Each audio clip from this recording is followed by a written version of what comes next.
ਕਾ ਖਾਲਸਾ ਵਾਹਿਗੁਰੂ ਜੀ ਕੀ ਫਤਿਹ। ਸ਼੍ਰੀ ਗੁਰੂ ਗ੍ਰੰਥ ਸਾਹਿਬ ਦੇ ਅੰਗ ਨੰਬਰ 47 ਤੇ ਉੱਤੋਂ ਤੀਸਰੀ ਪੰਕਤੀ ਹੈ। ਜਿਸ ਪੇਖਤ ਕਿਰਵਿਕ ਹਿਰੈ, ਮਨ ਤਨ ਹੋਵੈ ਸ਼ਾਂਤ। ਇੱਕ ਮਨ ਏਕ ਧਿਆਈਐ, ਮਨ ਕੀ ਲਾਹੇ ਭ੍ਰਾਂਤ। ਗੁਣ ਨਿਧਾਨ ਨਵ ਤਨ ਸਦਾ, ਪੂਰਨ ਜਾ ਕੀ ਦਾਤ। ਸਦਾ ਸਦਾ ਆਰਾਧੀਐ, ਦਿਨ ਵਿਸਰੋ ਨਹੀਂ ਰਾਤ। ਜਿਸ ਪੇਖਤ, ਪੇਖਣਾ ਦਾ ਵੇਖਣਾ, ਜਿਸ ਪੇਖਤ ਕਿਲਵਿਖ ਹਿਰੈ, ਕਿਲਵਿਖ ਹੁੰਦੇ ਨੇ ਪਾਪ, ਹਿਰੈ ਹੁੰਦਾ ਨਾਸ ਹੋ ਜਾਣਾ। ਜਿਸ ਦੇ ਦਰਸ਼ਨ ਕਰਕੇ ਪਾਪਾਂ ਦਾ ਨਾਸ ਹੋ ਜਾਂਦਾ ਹੈ। ਮਨ ਤਨ ਹੋਵੇ ਸ਼ਾਂਤ, ਮਨ ਵਿੱਚ ਅਤੇ ਤਨ ਵਿੱਚ ਸ਼ਾਂਤੀ ਪੈਦਾ ਹੋ ਜਾਂਦੀ ਹੈ। ਭਾਵ ਮਨ ਅਤੇ ਤਨ ਸ਼ਾਂਤ ਹੋ ਜਾਂਦੇ, ਕਿਉਂਕਿ ਜਿਹੜੀਆਂ ਬੁਰਾਈਆਂ ਹਨ, ਜਿਹੜੇ ਪਾਪ ਹਨ, ਇਹ ਸਾਨੂੰ ਹਮੇਸ਼ਾ ਅਸ਼ਾਂਤ ਰੱਖਦੇ ਨੇ। ਇਸ ਲਈ ਜਿਹੜੇ ਘਟੀਆ ਲੋਕ ਹੁੰਦੇ ਨੇ ਉਹ ਹਮੇਸ਼ਾ ਅਸ਼ਾਂਤ ਰਹਿੰਦੇ ਨੇ, ਕਿਉਂ ਘਟੀਆ ਕਰਮ ਕਰਦੇ ਨੇ।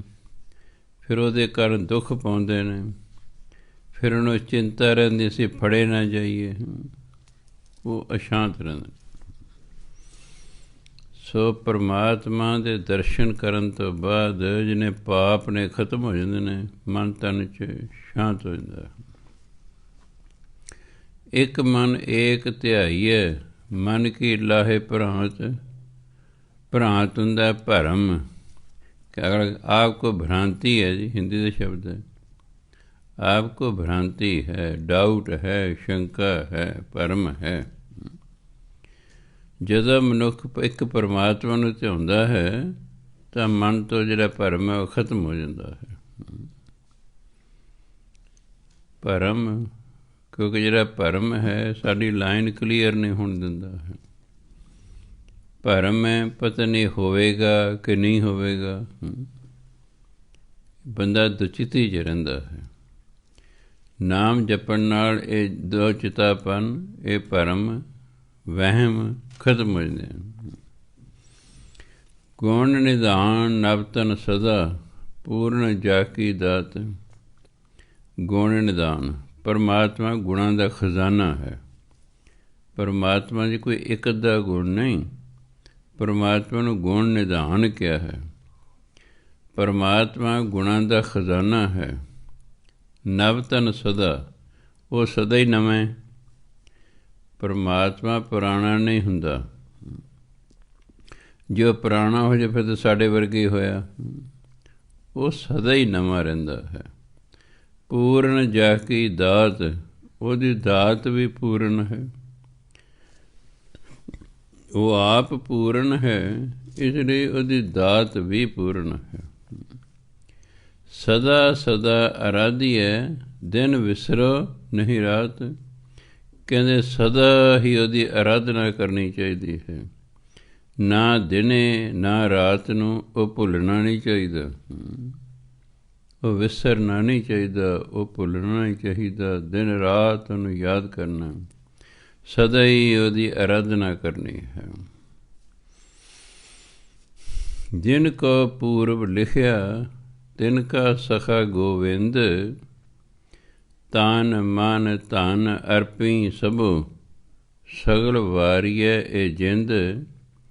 ਦੇਖੈ ਸੁਣੈ ਹਦੂਰ ਸਦ, ਘਟ ਘਟ ਬ੍ਰਹਮ ਰਵਿੰਦ।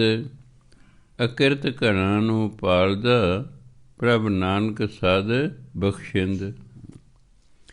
ਜਿਨ ਕੋ ਪੂਰਬ ਲਿਖਿਆ, ਜਿਨ੍ਹਾਂ ਦੇ ਭਾਗਾਂ 'ਚ ਪਹਿਲਾਂ ਹੀ ਲਿਖਿਆ ਹੋਇਆ ਹੈ। ਤਿਨ ਕਾ ਸਖਾ ਗੋਬਿੰਦ, ਪਰਮਾਤਮਾ ਉਹਨਾਂ ਦਾ ਕੇ ਮਿੱਤਰ ਬਣਦਾ ਹੈ। ਪਰਮਾਤਮਾ ਉਹਨਾਂ ਦਾ ਮਿੱਤਰ ਬਣਦਾ ਜਿਹੜੇ ਧੁਰੋਂ ਲਿਖਾ ਕੇ ਲੈ ਰਹੇ ਭਾਗਾਂ 'ਚ। ਤਨ ਮਨ ਧਨ ਅਰਪੀ ਸਭੋ, ਸਗਲ ਵਾਰੀਐ ਇਹ ਜਿੰਦ। ਮੈਂ ਆਪਣਾ ਤਨ ਮਨ ਧਨ ਪਰਮਾਤਮਾ ਨੂੰ ਅਰਪਣ ਕਰਦਾ ਹਾਂ ਅਤੇ ਸਾਰੀ ਆਪਣੀ ਜਿੰਦ ਉਸ ਤੋਂ ਵਾਰਦਾ ਹਾਂ। ਭਾਵ ਆਪਣਾ ਸਭ ਕੁਛ ਪਰਮਾਤਮਾ ਤੋਂ ਵਾਰ ਦੇਣਾ ਹੈ। ਤਾਂ ਕਿ ਤਨ ਮਨ ਧਨ ਸਭ ਸੌਂਪ ਗੁਰ ਕੋ ਹੁਕਮ ਮੰਨਿਆ ਪਾਈਏ। ਇਹ ਨਹੀਂ ਕਿ ਅਸੀਂ ਕੋਈ ਤਨ ਗੁਰੂ ਨੂੰ ਦੇ ਦੇਣਾ ਜਾਂ ਧਨ ਦੇ ਦੇਣਾ ਹੈ, ਜਾਂ ਨਹੀਂ, ਐਸਾ ਭਾਵ ਨਹੀਂ ਹੈ।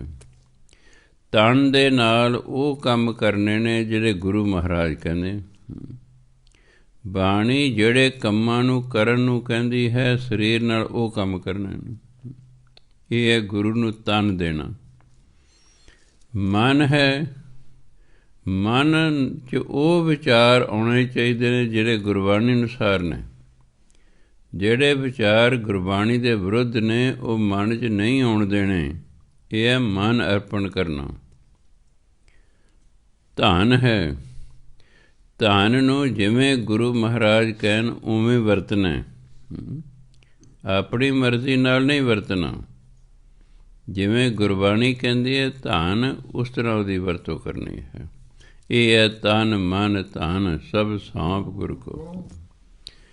ਫਿਰ ਆਪਾਂ ਜਦੋਂ ਸੌਂਪਾਂਗੇ, ਫਿਰ ਉਹਦਾ ਹੁਕਮ ਮੰਨਾਂਗੇ, ਫਿਰ ਪਰਮਾਤਮਾ ਦੀ ਪ੍ਰਾਪਤੀ ਹੋ ਜਾਏਗੀ। ਤਾਂ ਕਹਿੰਦੇ ਤਨ ਮਨ ਧਨ ਅਰਪੀ ਸਭੋ ਸਗਲ ਵਾਰੀਏ ਇਹ ਜਿੰਦ। ਆਪਣਾ ਤਨ ਮਨ ਧਨ ਅਰਪਣ ਕਰ ਦੇਣਾ, ਇਹ ਜਿੰਦ ਵੀ ਵਾਰ ਦੇਣੀ ਹੈ, ਸਭ ਕੁਛ ਅਰਪਣ ਕਰ ਦੇਣਾ। ਦੇਖੈ ਸੁਣੈ ਹਦੂਰ ਸਦ ਘਟ ਘਟ ਬ੍ਰਹਮ ਰਵਿੰਦ। ਪਰਮਾਤਮਾ ਹਰ ਇੱਕ ਸਰੀਰ 'ਚ ਰਵਿੰਦ ਵਸਦਾ ਹੈ। ਪਰਮਾਤਮਾ ਹਰ ਇੱਕ ਸਰੀਰ, ਘਟ ਸਰੀਰ ਨੂੰ ਕਹਿੰਦੇ ਨੇ, ਰਵਿੰਦ ਵਸਣ ਨੂੰ ਕਹਿੰਦੇ ਨੇ। ਪਰਮਾਤਮਾ ਹਰ ਇੱਕ ਸਰੀਰ ਵਿੱਚ ਵਸਦਾ ਹੈ। ਦੇਖੈ ਸੁਣੈ ਹਦੂਰ ਸਦ, ਉਹ ਹਾਜ਼ਰ ਨਾਜ਼ਰ ਹੋ ਕੇ ਸਾਨੂੰ ਦੇਖ ਰਿਹਾ ਅਤੇ ਸਾਡੀ ਬੇਨਤੀ ਨੂੰ ਸੁਣ ਰਿਹਾ ਹੈ। ਇਹ ਨਹੀਂ ਕਿ ਸਾਨੂੰ ਵੇਖ ਨਹੀਂ ਰਿਹਾ ਅਤੇ ਸੁਣ ਨਹੀਂ ਰਿਹਾ, ਦੇਖ ਰਿਹਾ ਹੈ। ਹੁਣ ਦੇਖੋ, ਮੱਥਾ ਟੇਕਦੇ ਹੋ ਤੁਸੀਂ, ਹੱਥ ਜੋੜ ਕੇ ਗੁਰੂ ਗ੍ਰੰਥ ਸਾਹਿਬ ਅੱਗੇ ਖੜ੍ਹੇ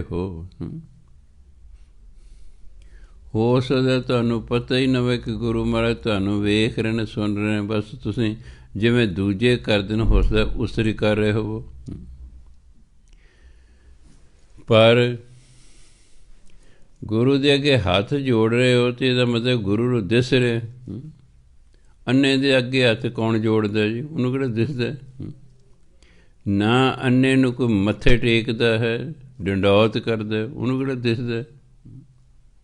ਗੁਰੂ ਮਹਾਰਾਜ ਨੂੰ ਦਿਸ ਵੀ ਰਿਹਾ ਵੀ ਹਾਂ ਤੁਸੀਂ ਆਇਓ, ਤੁਸੀਂ ਮੱਥਾ ਟੇਕਿਆ, ਹੱਥ ਜੋੜ ਕੇ ਤੁਸੀਂ ਬੇਨਤੀ ਕੀਤੀ ਹੈ। ਕੀ ਬੇਨਤੀ ਕੀਤੀ ਹੈ ਬੈਠੀ ਸੰਗਤ ਨੂੰ ਨਹੀਂ ਪਤਾ, ਪਰ ਗੁਰੂ ਮਹਾਰਾਜ ਨੂੰ ਪਤਾ ਵੀ ਇਹ ਆ ਮੰਗ ਰਿਹਾ ਹੈ। ਇਹਦਾ ਮੈਂ ਗੁਰੂ ਸੁਣਦਾ ਵੀ ਹੈ। ਇਸ ਨੂੰ ਕਿਤਾਬ ਨਹੀਂ ਸਮਝ ਲੈਣਾ। ਕੋਈ ਕਹੇ ਜੀ ਕਿਤਾਬ ਵੀ ਕਦੇ ਸੁਣਦੀ ਹੈ ਜੀ, ਹੈ ਵੀ ਕਾਗਜ਼ ਵੀ ਕਦੇ ਸੁਣਦੇ ਨੇ, ਕਿਤਾਬ ਵੀ ਕਦੇ ਸੁਣਦੀ ਹੈ। ਘਰ 'ਚ ਕਿੰਨੀਆਂ ਕਿਤਾਬਾਂ ਪਈਆਂ ਨੇ, ਫਿਰ ਤਾਂ ਉਹਨਾਂ ਨੂੰ ਸੁਣਾ ਦਿਆ ਕਰੋ, ਉਹਨਾਂ ਅੱਗੇ ਬੇਨਤੀ ਕਰ ਦਿਆ ਕਰੋ। ਐਸਾ ਨਹੀਂ ਹੈ। ਇਹ ਬਾਣੀ ਹੈ। ਬਾਣੀ ਦੇ ਵਿੱਚ ਗੁਰੂ ਮਹਾਰਾਜ ਆਪ ਵਸਦੇ। ਬਾਣੀ 'ਚ ਪਰਮਾਤਮਾ ਵਸਦਾ ਹੈ। ਵਾਹ ਵਾਹ ਬਾਣੀ ਨਿਰੰਕਾਰ ਹੈ। ਇਸ ਬਾਣੀ 'ਚ ਪਰਮਾਤਮਾ ਵਸ ਰਿਹਾ, ਇਸ ਬਾਣੀ 'ਚ ਗੁਰੂ ਵਸ ਰਿਹਾ ਹੈ। ਉਹਨਾਂ ਦਾ ਸਰੀਰ ਨਹੀਂ ਵਸ ਰਿਹਾ। ਸਰੀਰ ਤਾਂ ਬਹੁਤ ਸਮਾਂ ਪਹਿਲਾਂ ਤਿਆਗ ਚੁੱਕੇ ਸਨ। ਉਹਨਾਂ ਦੀ ਆਤਮਾ ਇਸ 'ਚ ਵਸਦੀ ਹੈ। ਤਾਂ ਹੀ ਕਿ 10 ਪਾਤਸ਼ਾਹਾਂ ਦੀ ਜੋਤ ਸਰੂਪ ਸ਼੍ਰੀ ਆਤਮਿਕ ਜੋਤ, ਇਹ ਉਹਨਾਂ ਦੀ ਆਤਮਾ ਹੈ। ਇਸ ਵਿੱਚ ਆਤਮਾ ਹਮੇਸ਼ਾ ਅਮਰ ਹੁੰਦੀ ਹੈ। ਹਰ ਇੱਕ ਜੀਵ ਦੀ ਆਤਮਾ ਅਮਰ ਹੈ। ਇਹ ਸਰੀਰ ਮਰਦਾ ਨਹੀਂ ਹੈ। ਮਰਦਾ ਉਹ ਹੈ ਜਿਹੜਾ ਜੰਮੇ, ਸਰੀਰ ਤੇ ਬਹਿ ਜਾਣੇ। ਇਹ ਤਾਂ ਇਸ ਤਰ੍ਹਾਂ ਨੇ ਜਿਵੇਂ ਅਸੀਂ ਆਪਣੇ ਸਰੀਰ 'ਤੇ ਕੱਪੜੇ ਪਾਏ ਹੋਏ ਨੇ। ਕੱਪੜੇ ਬੇਜਾਨ ਨੇ, ਉਹਨਾਂ ਦੀ ਜਾਨ ਨਹੀਂ ਹੈ।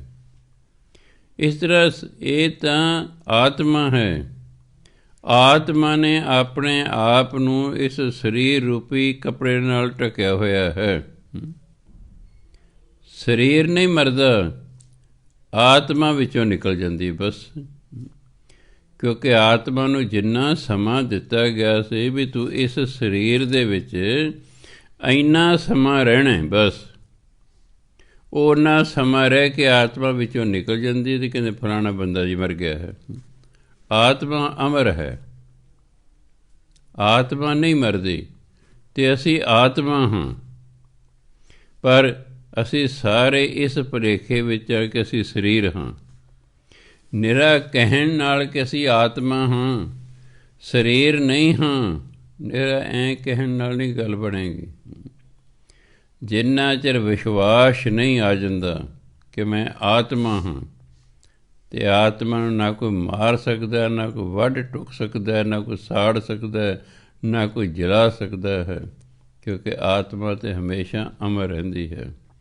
ਇਹ ਤਾਂ ਸਿਰਫ ਸਰੀਰ ਬਦਲਦੀ ਰਹਿੰਦੀ ਹੈ। ਸੋ ਇਸ ਲਈ ਜਦੋਂ ਆਤਮਾ ਇਸ ਸਰੀਰ ਨੂੰ ਛੱਡਦੀ ਹੈ, ਕਿਉਂਕਿ ਸਰੀਰ ਆਤਮਾ ਦੇ ਆਸਰੇ ਚੱਲ ਰਿਹਾ ਹੈ, ਉਦੋਂ ਕਹਿੰਦੇ ਨੇ ਜੀ ਫਲਾਣੇ ਦੀ ਡੈਥ ਹੋ ਗਈ ਜੀ। ਹਾਂ, ਉਹਦੇ ਵਿੱਚੋਂ ਆਤਮਾ ਨਿਕਲ ਗਈ ਹੈ। ਆਤਮਾ ਅਮਰ ਹੁੰਦੀ ਹੈ। ਜਦੋਂ ਬ੍ਰਹਮ ਗਿਆਨ ਹੁੰਦਾ ਫਿਰ ਇਹ ਗੱਲ ਵਾਕਈ ਪਤਾ ਲੱਗਦਾ ਵੀ ਹਾਂ ਮੈਂ ਤਾਂ ਆਤਮਾ ਹਾਂ, ਮੈਂ ਤਾਂ ਸਰੀਰ ਹਾਂ ਹੀ ਨਹੀਂ। ਇਹ ਤੱਤੇ ਅੰਤ ਵਿੱਚ ਬਿਠਾਉਂਦੇ ਬਿਠਾਈ ਜਾਣ, ਇਹ ਤਾਂ ਮੇਰੇ ਸਰੀਰ ਨੂੰ ਬਿਠਾ ਰਹੇ ਨੇ, ਮੈਨੂੰ ਥੋੜ੍ਹਾ ਬਿਠਾ ਰਹੇ ਨੇ। ਦੁੱਖ ਸੁੱਖ ਤਾਂ ਉਸ ਆਤਮਾ ਨੇ ਮਹਿਸੂਸ ਕਰਨਾ, ਉਹ ਇਸ ਸਰੀਰ ਤੋਂ ਅਲੱਗ ਹੈ। ਇਸ ਲਈ ਸਰੀਰ ਦਾ ਉਹਦੇ 'ਤੇ ਕੋਈ ਅਸਰ ਨਹੀਂ ਹੁੰਦਾ। ਇਸ ਲਈ ਜਿੰਨਾ ਚਿਰ ਮਨ ਅਤੇ ਸਰੀਰ ਜੁੜੇ ਹੋਏ ਹਨ, ਉਹਨਾਂ ਚਿਰ ਦਰਦ ਦੁੱਖ ਤਕਲੀਫ ਸਭ ਮਹਿਸੂਸ ਹੋਵੇਗੀ। ਜਦੋਂ ਮਨ ਇਸ ਸਰੀਰ ਤੋਂ ਅਲੱਗ ਹੋ ਗਿਆ, ਫਿਰ ਇਸ ਸਰੀਰ ਨੂੰ ਜੋ ਮਰਜ਼ੀ ਕਰੀ ਜਾਓ। ਮਨ ਹੀ ਦੁੱਖ ਸੁੱਖ ਮਹਿਸੂਸ ਕਰਦਾ ਹੈ, ਮਨ ਹੀ ਗਰਮੀ ਸਰਦੀ ਮਹਿਸੂਸ ਕਰਦਾ ਹੈ। ਹੁਣ ਛੋਟਾ ਬੱਚਾ ਹੈ, ਡਾਕਟਰ ਕੋਲ ਲੈ ਜਾਓ, ਉਹ ਸੂਆ ਲਾਉਣ ਲਈ ਤਿਆਰ ਕਰ ਲੈਂਦੇ ਆਪਣੇ, ਸਿਰਿੰਜ ਨੀਡਲ ਤਿਆਰ ਹੈ, ਅਜੇ ਸੂਈ ਚੁੱਭੀ ਨਹੀਂ, ਬੱਚਾ ਰੋ ਰਿਹਾ ਹੈ। ਉਹਨੂੰ ਪੁੱਛੇ ਤੂੰ ਕਿਉਂ ਰੋ ਰਿਹਾ? ਡਾਕਟਰ ਟੀਕਾ ਲਾਵੇ, ਦਰਦ ਹੋਵੇ, ਫਿਰ ਤੇ ਰੋਵੇ ਮੰਨਿਆ। ਟੀਕਾ ਤਾਂ ਲੱਗਾ ਹੀ ਨਹੀਂ, ਟੀਕਾ ਤਾਂ ਲੱਗਾ ਹੀ ਨਹੀਂ, ਅਤੇ ਬੱਚਾ ਪਹਿਲੇ ਰੋ ਰਿਹਾ ਹੈ। ਕਿਉਂ? ਉਹਦੇ ਮਨ ਨੇ ਉਹਨੂੰ ਕਹਿਤਾ ਵੀ ਹਾਂ ਟੀਕਾ ਲੱਗੇਗਾ, ਦਰਦ ਹੋਏਗੀ, ਬਸ ਇਸ ਕਰਕੇ ਰੋ ਰਿਹਾ ਹੈ। ਅਗਰ ਟੀਕਾ ਲੱਗਣ ਤੋਂ ਬਾਅਦ ਉਹ ਸਹੀ ਕਰਦਾ, ਫਿਰ ਮੰਨਿਆ ਜਾ ਸਕਦਾ ਵੀ ਹਾਂ ਸਰੀਰ ਨੂੰ ਕੋਈ ਦਰਦ ਹੋਇਆ। ਟੀਕਾ ਤਾਂ ਲੱਗਾ ਹੀ ਨਹੀਂ, ਅੱਜ ਤਾਂ ਡਾਕਟਰ ਤਿਆਰੀ ਕਰ ਰਿਹਾ। ਉਹ ਇਹ ਸੋਚੇ ਕਿ ਮੈਨੂੰ ਟੀਕਾ ਲੱਗੇਗਾ, ਮੈਨੂੰ ਦਰਦ ਹੋਵੇਗੀ, ਬਸ ਰੋ ਰਿਹਾ। ਉਹੀ ਹਾਲ ਸਾਡਾ, ਬਸ ਅਸੀਂ ਵੱਡੇ ਬੱਚੇ ਹਾਂ, ਬਸ ਇੰਨੀ ਫਰਕ ਹੋਰ ਤਾਂ ਕੋਈ ਗੱਲ ਨਹੀਂ। ਕਈ ਹੁਣ ਵੀ ਟੀਕਾ ਲੱਗਣ ਲੱਗਦਾ ਮੂੰਹ ਪਰਾਂ ਨੂੰ ਕਰ ਲੈਂਦੇ। ਮੈਂ ਕਿੰਨਿਆਂ ਨੂੰ ਹੀ ਦੇਖਿਆ, ਜਦੋਂ ਇੰਜੈਕਸ਼ਨ ਲਾਉਣੇ ਡਾਕਟਰ ਨਾ ਮੂੰਹ ਪਰਾਂ ਨੂੰ ਕਰ ਲੈਂਦੇ। ਵੀ ਕੀ ਗੱਲ ਮੂੰਹ ਪਰਾਂ ਕਰਨ, ਉਹ ਸੂਈ ਚੁੱਭੇਗੀ ਨਹੀਂ, ਸੂਈ ਤਾਂ ਲੱਗਣੀ। ਵੇਖੀ ਜੋ ਦਿਆਲ ਵੀ ਕਿਵੇਂ ਲਾਉਂਦਾ ਇਹ ਕਿਵੇਂ ਲਾਉਂਦਾ ਸੂਈ, ਵੇਖੋਗੇ ਤਾਂ ਹੀ। ਸੋ ਇਸ ਲਈ ਜਿਹੜਾ ਡਰ ਹੈ ਉਹ ਮਨ ਮੰਨ ਰਿਹਾ ਹੈ, ਮਨ ਦੁੱਖ ਮੰਨ ਰਿਹਾ ਹੈ। ਜੇ ਮਨ ਦੁੱਖ ਨਾ ਮੰਨੇ, ਸਰੀਰ ਨੂੰ ਕੁਛ ਵੀ ਨਹੀਂ ਹੁੰਦਾ, ਜੋ ਮਰਜ਼ੀ ਦਾ ਕਰੀ ਜਾਓ। ਆ ਜਿਹੜੇ ਲੋਕ ਬੈਠੇ ਬੰਦ ਕਟਵਾਏ, ਚਰਖੜੀ ਨੂੰ ਚੜ੍ਹੇ, ਇਹ ਦੁੱਖ ਮੰਨੇ ਹੀ ਨਹੀਂ। ਦੁੱਖ ਤਾਂ ਆਇਆ, ਪਰ ਹੁਣ ਦੁੱਖ ਨੂੰ ਮੰਨੇ ਹੀ ਨਹੀਂ ਹੈਗਾ। ਜੋ ਨਰ ਦੁੱਖ ਮੈਂ ਦੁੱਖ ਨਹੀਂ ਮਾਨੈ, ਗਲਤ ਉਹਨੂੰ ਮੰਨੇ ਨਹੀਂ।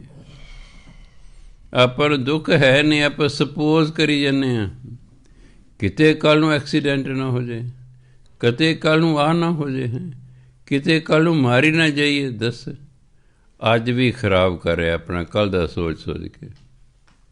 ਕੱਲ੍ਹ ਬਾਰੇ ਸੋਚ ਕੇ ਅੱਜ ਹੀ ਮਨੁੱਖ ਦੁਖੀ ਹੋ ਰਿਹਾ, ਕੱਲ੍ਹ ਨੂੰ ਪਤਾ ਨਹੀਂ ਕੁਛ ਹੋਣਾ ਕਿ ਨਹੀਂ ਹੋਣਾ। ਇਹ ਮਨੁੱਖ ਜਾਂ ਪਾਸਟ ਵਿੱਚ ਜਿਉਂਦਾ ਹੈ ਜਾਂ ਫਿਊਚਰ 'ਚ ਜਿਉਂਦਾ ਹੈ, ਇਹ ਪ੍ਰੈਜ਼ੈਂਟ 'ਤੇ ਜਿਉਂਦਾ ਹੀ ਨਹੀਂ। ਜਾਂ ਤਾਂ ਜੋ ਹੋ ਗਿਆ ਉਹਦੀ ਚਿੰਤਾ ਕਰਦਾ ਰਹਿੰਦਾ, ਬੜਾ ਮਾੜਾ ਹੋਇਆ ਜੀ, ਐ ਨਹੀਂ ਸੀ ਹੋਣਾ ਚਾਹੀਦਾ, ਉਹਦੀ ਚਿੰਤਾ ਕਰ ਰਿਹਾ। ਜਾਂ ਜਿਹੜਾ ਜੇ ਹੋਣਾ ਉਹਦੀ ਚਿੰਤਾ ਕਰ ਰਿਹਾ।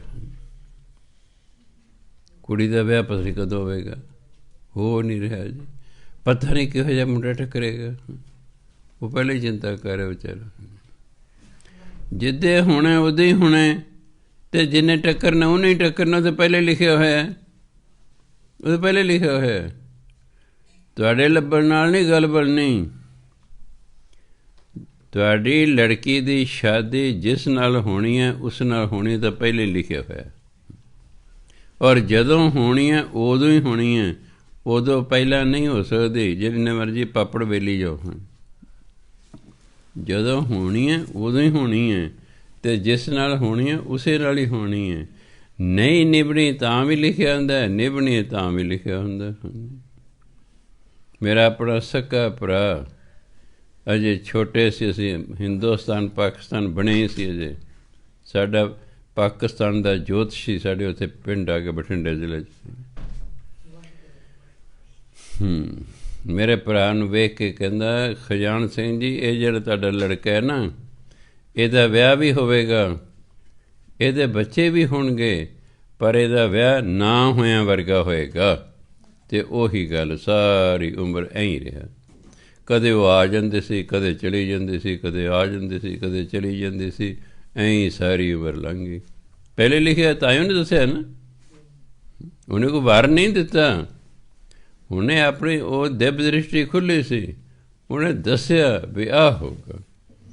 ਇਸ ਲਈ ਸਾਡੀ ਸਾਰੀ ਜ਼ਿੰਦਗੀ ਪਹਿਲੇ ਲਿਖੀ ਹੋਈ ਹੈ। ਸੋਚ ਕੇ ਕੀ ਕਰਾਂਗੇ। ਸਿਆਣਪ ਇਹੀ ਹੈ ਕਿ ਸੋਚਣਾ ਸੋਚਣਾ ਸਭ ਬੰਦ ਕਰ ਦਿਓ, ਕੱਲ੍ਹ ਨੂੰ ਕੀ ਹੋਏਗਾ, ਪਰਸੋਂ ਨੂੰ ਕੀ ਹੋਏਗਾ। ਭਜਨ ਬੰਦਗੀ ਕਰਦੇ ਰਹੋ, ਬਸ ਸਮਾਂ ਨਾ ਨਸ਼ਟ ਕਰੋ। ਐਵੇਂ ਸੋਚ ਕੇ ਚਿੰਤਾ ਦੇ 'ਚ ਆਪਣੀ ਭਜਨ ਬੰਦਗੀ ਕਰਦੇ ਰਹੋ। ਜਿੱਦੇ ਮਰਨਾ ਉਹਦੇ ਮਾਰੀ ਜਾਣੇ, ਕਿਸੇ ਸਾਨੂੰ ਬਚਾ ਨਹੀਂ ਸਕਣਾ ਹੈਗਾ। ਮਰਨਾ ਤਾਂ ਫਿਰ ਮਰਨਾ ਹੀ ਹੈ। ਕੀ ਸੋਚ ਕੀ ਕਰੋ। ਜੇ ਲਿਖਿਆ ਨਹਿਰ 'ਚ ਡੁੱਬ ਕੇ ਮਰੂਗਾ, ਨਹਿਰ 'ਚ ਡੁੱਬ ਕੇ ਮਰੇਗਾ। ਜ਼ਹਿਰ ਖਾ ਕੇ ਲਿਖਿਆ, ਜ਼ਹਿਰ ਖਾ ਕੇ ਮਰੇਗਾ। ਫਾਂਸੀ ਚੜ੍ਹੇਗਾ, ਉਸ ਨੇ ਮਰੇਗਾ। ਕਤਲ ਹੋਏਗਾ, ਉਸ ਨੇ ਮਰੇਗਾ। ਉਹ ਤਾਂ ਪਹਿਲਾਂ ਲਿਖਿਆ ਹੋਇਆ, ਕਿਸ ਥਾਂ 'ਤੇ ਮਰੇਗਾ, ਕਿਸ ਦਿਨ ਮਰੇਗਾ, ਕਿਸ ਕਾਰਨ ਮਰੇਗਾ। ਤਿੰਨੋਂ ਚੀਜ਼ਾਂ ਲਿਖੀਆਂ ਹੋਈਆਂ ਹਨ। ਇਸ ਲਈ ਧਰਮ ਕਹਿੰਦਾ, ਮਤ ਸੋਚੀ ਜਾਵੇਂ ਫਜ਼ੂਲ ਦਾ। ਕਈ ਸੋਚ ਕੇ ਡਿਪਰੈਸ਼ਨ 'ਚ ਚਲੇ ਜਾਂਦੇ ਹਨ, ਫਿਰ ਮੇਰੇ ਕੋਲ ਆ ਜਾਂਦੇ ਨੇ, ਫਿਰ ਮੈਨੂੰ ਬਾਣੀ ਦੇਣਾ। ਬਾਣੀ ਉਹਦੇ ਮਨ ਨੂੰ ਤਗੜਿਆਂ ਕਰਦੀ ਹੈ। ਮਨ ਤਗੜਾ ਹੋ ਗਿਆ, ਡਿਪਰੈਸ਼ਨ 'ਚ ਨਿਕਲ ਜਾਂਦਾ। ਹੋਰ ਕੀ ਹੈ। ਮਨ ਜਦੋਂ ਕਮਜ਼ੋਰ ਹੋ ਜਾਂਦਾ ਹੈ, ਕਮਜ਼ੋਰ ਹੋਇਆ ਮਨ ਸਾਹਮਣੇ ਭੂਤ ਪ੍ਰੇਤ ਲੈ ਆਉਂਦਾ। ਕਈਆਂ ਨਾ ਜਦ ਡਿਪਰੈਸ਼ਨ ਵੱਧ ਜਾਂਦਾ, ਭੂਤ ਪ੍ਰੇਤ ਦਿਸਣ ਲੱਗ ਜਾਂਦੇ ਨੇ। ਲੱਗੇ ਮੈਨੂੰ ਭੂਤ ਦਿਸਦੇ ਨੇ ਜੀ। ਮੈਂ ਕੁਛ ਨਹੀਂ ਹੋਇਆ, ਕੋਈ ਭੂਤ ਪ੍ਰੇਤ ਨਹੀਂ, ਤੈਨੂੰ ਡਿਪਰੈਸ਼ਨ ਹੋ ਗਿਆ। ਮਨ ਬੜਾ ਅਜੀਬ ਹੈ, ਇਹ ਆਪੇ ਹੀ ਤਿਆਰ ਕਰ ਲੈਂਦਾ ਭੂਤ ਪ੍ਰੇਤ ਨੂੰ, ਅਤੇ ਤੈਨੂੰ ਦਿਸਣ ਲੱਗ ਦੇ। ਮਨ ਪਾੜ ਦੇ ਉਹਦਾ ਮਨ ਮਜ਼ਬੂਤ ਕਰੀ ਚਾਹੀਦਾ। ਕੁਛ ਨੂੰ ਕਹਿੰਦਾ ਦਵਾਈ ਲੈ ਤੂੰ, ਕੋਈ ਦਵਾਈ, ਕੁਛ ਪਾਠ। ਜਦੋਂ ਮਨ ਮਜ਼ਬੂਤ ਹੋ ਜਾਂਦਾ, ਪਤਾ ਨਹੀਂ ਕਿਤੇ ਨੂੰ ਭੂਤਾਂ ਪ੍ਰੇਤਾਂ ਗਈਆਂ, ਕਿਤੇ ਭੂਤਾਂ ਪ੍ਰੇਤਾਂ। ਮੇਰੇ ਦੋਸਤ ਦਾ ਬਾਪ, ਉਹਨਾਂ ਦੇ ਖੇਤ ਦੇ ਨਾਲ ਮੜੀਆਂ ਸਨ। ਜਿਨ੍ਹਾਂ ਮੜੀਆਂ ਤੋਂ ਤੁਸੀਂ ਡਰਦੇ ਹੋ, ਉਹ ਜਿਹੜਾ ਹੈ, ਜਦੋਂ ਮੁਰਦਾ ਫੂਕ ਜਾਂਦੇ ਸਨ ਲੋਕ, ਰਾਤ ਨੂੰ ਛੱਲੀਆਂ ਤੋੜਦਾ ਸੀ। ਉਸ ਬਲਦੀ ਹੋਈ ਅੱਗ 'ਤੇ ਆਪਣਾ ਛੱਲੀਆਂ ਭੁੰਨ ਕੇ ਖਾਂਦਾ ਹੁੰਦਾ ਸੀ। ਕੁਛ ਵੀ ਨਹੀਂ ਸੀ ਹੁੰਦਾ ਉਹਨੂੰ, ਚੰਗਾ ਭਲਾ ਰਿਹਾ। ਕੋਈ ਕਹੇਗਾ ਨਹੀਂ ਜੀ ਉਹ ਤਾਂ ਬਦਬੂ ਹੁੰਦੀ ਹੈ ਜੀ, ਉਹ ਹਵਾ ਉੱਧਰੋਂ ਆਉਂਦੀ ਹੈ ਜੀ, ਫਲਾਣਾ ਹੈ ਨਾ, ਉਹ ਤਾਂ ਛੱਲੀਆਂ ਭੁੰਨ ਕੇ ਖਾਈ ਜਾ। ਸਗੋਂ ਅਸੀਂ ਵੀ ਕਹਿਣਾ, ਪਿਤਾ ਜੀ ਨਾ ਇਸ ਤਰ੍ਹਾਂ ਕਰੋ। ਕਹਿੰਦਾ ਕੀ ਹੁੰਦਾ, ਅੱਗ ਹੀ ਹੈ। ਕੁਛ ਨਹੀਂ ਕਹਿੰਦਾ, ਮੈਨੂੰ ਚੰਬੜਦਾ, ਤੁਸੀਂ ਆਪਣਾ ਵਿਚਾਰ ਰੱਖੋ, ਮੈਨੂੰ ਕੁਛ ਨਹੀਂ ਚੰਬੜਦਾ। ਮਨ ਹੈ ਨਾ। ਸੋ ਇਸ ਲਈ ਨਾਮ ਜਪੀ ਜਾਓ, ਬਾਣੀ ਪੜ੍ਹੀ ਜਾਓ, ਬਸ ਬਾਕੀ ਚਿੰਤਾਵਾਂ ਛੱਡ ਦਿਓ। ਨਾਨਕ ਚਿੰਤਾ ਮਤ ਕਰੋ, ਚਿੰਤਾ ਤਿਸ ਹੀ ਹੈ। ਉਹਨੂੰ ਚਿੰਤਾ ਤਾਂ ਹੋਏਗੀ ਜੇ ਤੁਸੀਂ ਚਿੰਤਾ ਛੱਡੋਗੇ। ਜੇ ਤੁਸੀਂ ਚਿੰਤਾ ਕਰੋਗੇ, ਅਗਲਾ ਕਹਿੰਦਾ ਕਰੀ ਜਾ, ਫਿਰ ਮੈਨੂੰ ਕੀ ਲੋੜ ਹੈ। ਉਹ ਕਹੇਗਾ, ਰੱਬ ਕਹੇ ਫਿਰ ਮੈਨੂੰ ਕੀ ਲੋੜ ਹੈ ਤੇਰੀ ਚਿੰਤਾ ਕਰ, ਤੂੰ ਕਰ ਕਰੀ ਜਾ, ਫਿਰ ਜਾ ਲਾ ਲਾ ਆਪਣਾ ਜਿਹੜਾ ਜ਼ੋਰ ਲਾਉਣਾ ਤੂੰ। ਭਜਨ ਬੰਦਗੀ ਕਰੀ ਜਾਓ, ਆਪੇ ਉਹਨੂੰ ਵਕਤ ਖੜਾ ਹੋ ਜਾਏਗਾ ਵੀ ਲੈ ਬਈ ਇਹ ਤਾਂ ਮੇਰੇ ਦੁਆਲੇ ਹੋ ਗਿਆ, ਪੈ ਗਿਆ, ਛੱਡਦਾ ਹੀ ਨਹੀਂ ਮੈਨੂੰ, ਵਾਹਿਗੁਰੂ ਵਾਹਿਗੁਰੂ ਵਾਹਿਗੁਰੂ ਕਰਦਾ ਰਹਿੰਦਾ। ਉਹ ਇਹਨੂੰ ਕੁਛ ਦਿਓ, ਇਸ ਤੋਂ ਖੜਾ ਛਡਾਓ। ਗੱਲ ਹੈ ਕੋਈ, ਮਗਰ ਪੈ ਰੱਬ ਦੇ ਜਾਂਦਾ ਕਿੱਥੇ।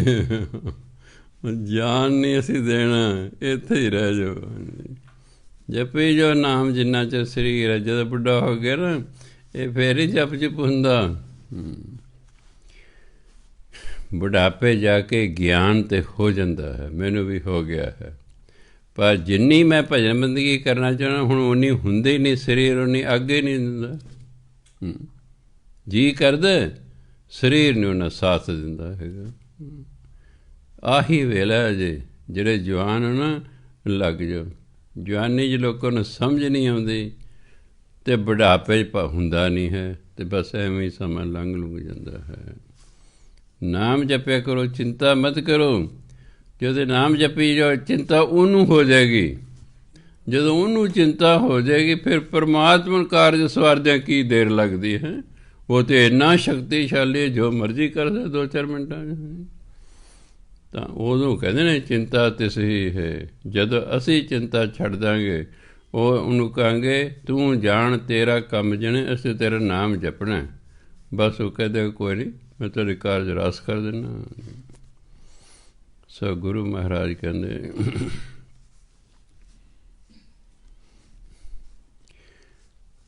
ਦੇਖੈ ਸੁਣੈ ਹਦੂਰ ਸਦ, ਘਟ ਘਟ ਬ੍ਰਹਮ ਰਵਿੰਦ। ਪਰਮਾਤਮਾ ਹਰ ਇੱਕ ਸਰੀਰ ਦੇ ਵਿੱਚ ਵਸਦਾ ਹੈ। ਉਹ ਦੇਖ ਵੀ ਰਿਹਾ, ਉਹ ਸੁਣ ਵੀ ਰਿਹਾ, ਕਿਉਂਕਿ ਹਾਜ਼ਰ ਨਾਜ਼ਰ ਹੈ।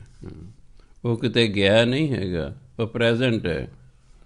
ਜਦ ਤੁਸੀਂ ਬੇਨਤੀ ਕਰ ਰਹੇ ਹੋ, ਹਾਜ਼ਰ ਹੈ, ਉਹ ਸੁਣ ਰਿਹਾ ਹੈ। ਤੁਸੀਂ ਮੱਥਾ ਟੇਕ ਰਹੇ ਹੋ, ਦੇਖ ਰਿਹਾ ਹੈ ਵੀ ਲੱਕ ਤੇ ਇਹਦਾ ਠੀਕ ਹੈ, ਗੋਡੇ ਤੇ ਇਹਦੇ ਠੀਕ ਨੇ। ਇਹ ਜਾਣ ਕੇ ਚੱਜ ਨਾਲ ਨਹੀਂ ਮੱਥਾ ਟੇਕਦਾ, ਉਂਝ ਹੀ ਉੜ ਛੱਡਿਆ ਇਹਨੇ ਬੱਸਾਂ। ਜਾਣਦਾ ਉਹ ਵੀ ਇਹ ਮੱਥਾ ਟੇਕ ਸਕਦਾ, ਇਹ ਗੋਡੇ ਲਾ ਸਕਦਾ ਧਰਤੀ ਨੂੰ। ਇਹ ਉਂਝ ਹੀ ਨਹੀਂ ਕਰਦਾ, ਪਰ ਡੰਗ ਸਾਰਦਾ ਹੈ। ਉਹ ਵੀ ਫਿਰ ਤੁਹਾਡਾ ਡੰਗ ਸਾਰ ਦਿੰਦਾ। ਹੋਰ ਉੱਤੇ ਕੀ, ਮਨ ਭਾਵਨੀ ਤੇ ਸਿੱਧ ਹੋਏ। ਸਤਿਗੁਰ ਸਭ ਨੂੰ ਵੇਖਦਾ, ਉਹ ਤਾਂ ਸਾਰੇ ਇੱਕ ਸਾਰ ਵੇਖ ਰਿਹਾ ਹੈ। ਇਹ ਤਾਂ ਜਿਹੋ ਜਿਹੀ ਸਾਡੀ ਭਾਵਨਾ ਹੁੰਦੀ ਹੈ, ਉਹਦੇ ਅਨੁਸਾਰ ਫਲ ਮਿਲਦਾ। ਕਿੰਨੀ ਸਾਡੇ ਅੰਦਰ ਸ਼ਰਧਾ ਭਾਵਨਾ, ਇਸ 'ਤੇ ਨਿਰਭਰ ਕਰਦਾ। ਰਾਤੀ ਅਮਰੀਕਾ ਤੋਂ ਇੱਕ ਬੀਬੀ, ਕੈਨੇਡਾ ਤੋਂ ਇੱਕ ਬੀਬੀ ਦਾ ਟੈਲੀਫੋਨ ਆਇਆ। ਵੈਰਾਗ ਦੇ ਵਿੱਚ ਉਹ ਗੱਲ ਨਹੀਂ ਕਰ ਹੁੰਦੀ, ਇੰਨੀ ਵੈਰਾਗ ਦੇ ਵਿੱਚ ਹੈ। ਕਹਿੰਦੇ ਬਾਬਾ ਜੀ, ਮੈਂ ਪਹਿਲਾਂ ਜਦੋਂ ਸੰਤ ਈਸ਼ਰ ਸਿੰਘ ਮਹਾਰਾਜ ਦੀ ਤਸਵੀਰ ਅੱਗੇ ਬਹਿੰਦੀ ਸੀ ਨਾ, ਅਤੇ ਤਸਵੀਰ ਮੇਰੇ ਨਾਲ ਗੱਲਾਂ ਕਰਨ ਲੱਗਦੀ। ਬਾਬਾ ਜੀ ਗੱਲਾਂ ਕਰ, ਹੁਣ ਗੱਲਾਂ ਨਹੀਂ ਕਰਦੀ ਉਹ।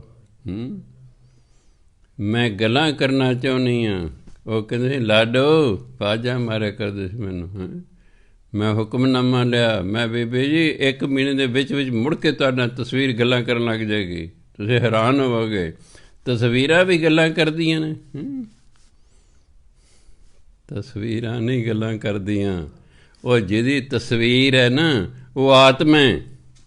ਆਤਮਾ ਜਿਹੜੇ ਮਹਾਂਪੁਰਖ ਹੁੰਦੇ ਨੇ, ਉਹ ਆਤਮਾ ਹੁੰਦੇ ਨੇ। ਸਰੀਰ ਤਾਂ ਤਿਆਗ ਗਏ, ਆਤਮਾ ਬੋਲਦੀ ਹੈ। ਆਪਾਂ ਨੂੰ ਲੱਗਦਾ ਤਸਵੀਰ ਬੋਲ ਰਹੀ ਹੈ, ਉਹ ਆਤਮਾ ਬੋਲਦੀ ਹੁੰਦੀ ਹੈ।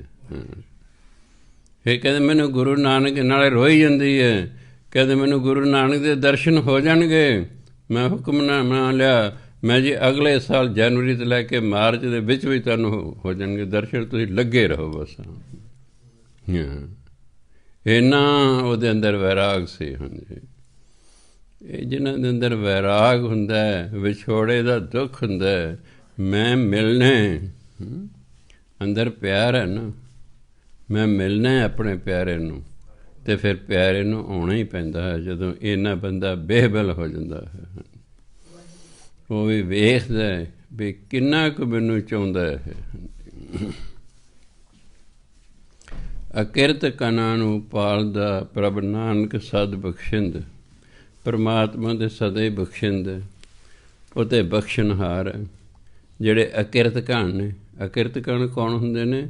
ਜਿਹੜਾ ਕਿਸੇ ਦੇ ਕੀਤੇ ਦੀ ਕੀਮਤ ਨਾ ਪਾਵੇ। ਪਰਮਾਤਮਾ ਸਾਨੂੰ ਸਭ ਕੁਝ ਦਿੰਦਾ ਹੈ, ਪਰ ਅਸੀਂ ਉਹਦਾ ਧੰਨਵਾਦ ਹੀ ਨਹੀਂ ਕਰਦੇ। ਸਾਨੂੰ ਹਉਮੈ ਇਹ ਮੈਂ ਕੀਤਾ, ਇਹ ਮੈਂ ਕਰਾਂਗਾ, ਇਹ ਮੈਂ ਕਰ ਸਕਦਾ ਹਾਂ।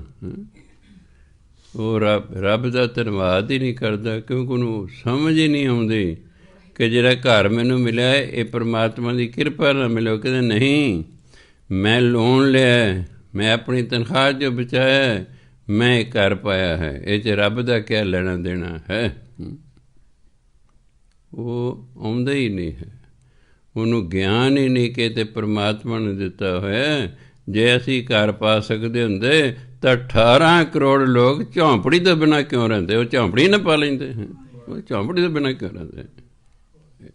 ਉਹਦੀ ਬਖਸ਼ਿਸ਼ ਹੈ, ਉਹਦਾ ਧੰਨਵਾਦ ਕਰਨਾ ਚਾਹੀਦਾ ਹੈ। ਫਿਰ ਪਰਮਾਤਮਾ ਉਸ 'ਤੇ ਚੌਗਣ ਕਰੇ ਨਿਹਾਲ। ਵੀ ਇਹਨੂੰ ਵਿਸ਼ਵਾਸ ਹੈ ਕਿ ਮੇਰੇ ਕੋਲ ਜੋ ਕੁਛ ਹੈ ਇਹ ਪਰਮਾਤਮਾ ਦਾ ਦਿੱਤਾ ਹੋਇਆ ਹੈ। ਹੁਣ ਜਦੋਂ ਸਾਡੇ ਵਿਸ਼ਵਾਸ ਨੂੰ ਵੇਖਦਾ, ਫਿਰ ਹੋਰ ਕਿਰਪਾ ਕਰਦਾ, ਕਿਸੇ ਚੀਜ਼ ਦੀ ਫਿਰ ਕਮੀ ਨਹੀਂ ਰਹਿਣ ਦਿੰਦਾ।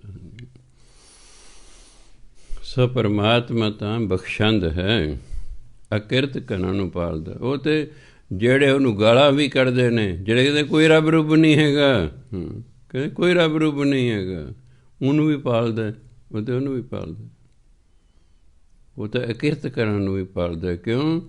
ਉਹ ਤਾਂ ਬਖਸ਼ਿੰਦ ਹੈ, ਉਹ ਤਾਂ ਬਖਸ਼ ਦਿੰਦਾ। ਚਲੋ ਕੋਈ ਗੱਲ ਨਹੀਂ, ਇਹ ਅਗਿਆਨੀ ਹੈ, ਇਹ ਬੱਚਾ ਹੈ, ਇਹ ਅਣਜਾਣ ਹੈ, ਇਹਨੂੰ ਗਿਆਨ ਨਹੀਂ ਹੈ ਕਿ ਉਹਨੇ ਪੈਦਾ ਕੀਤਾ, ਪਾਲਣਾ ਤਾਂ ਫਿਰ ਹੈ ਹੀ ਹੈ ਨਾ।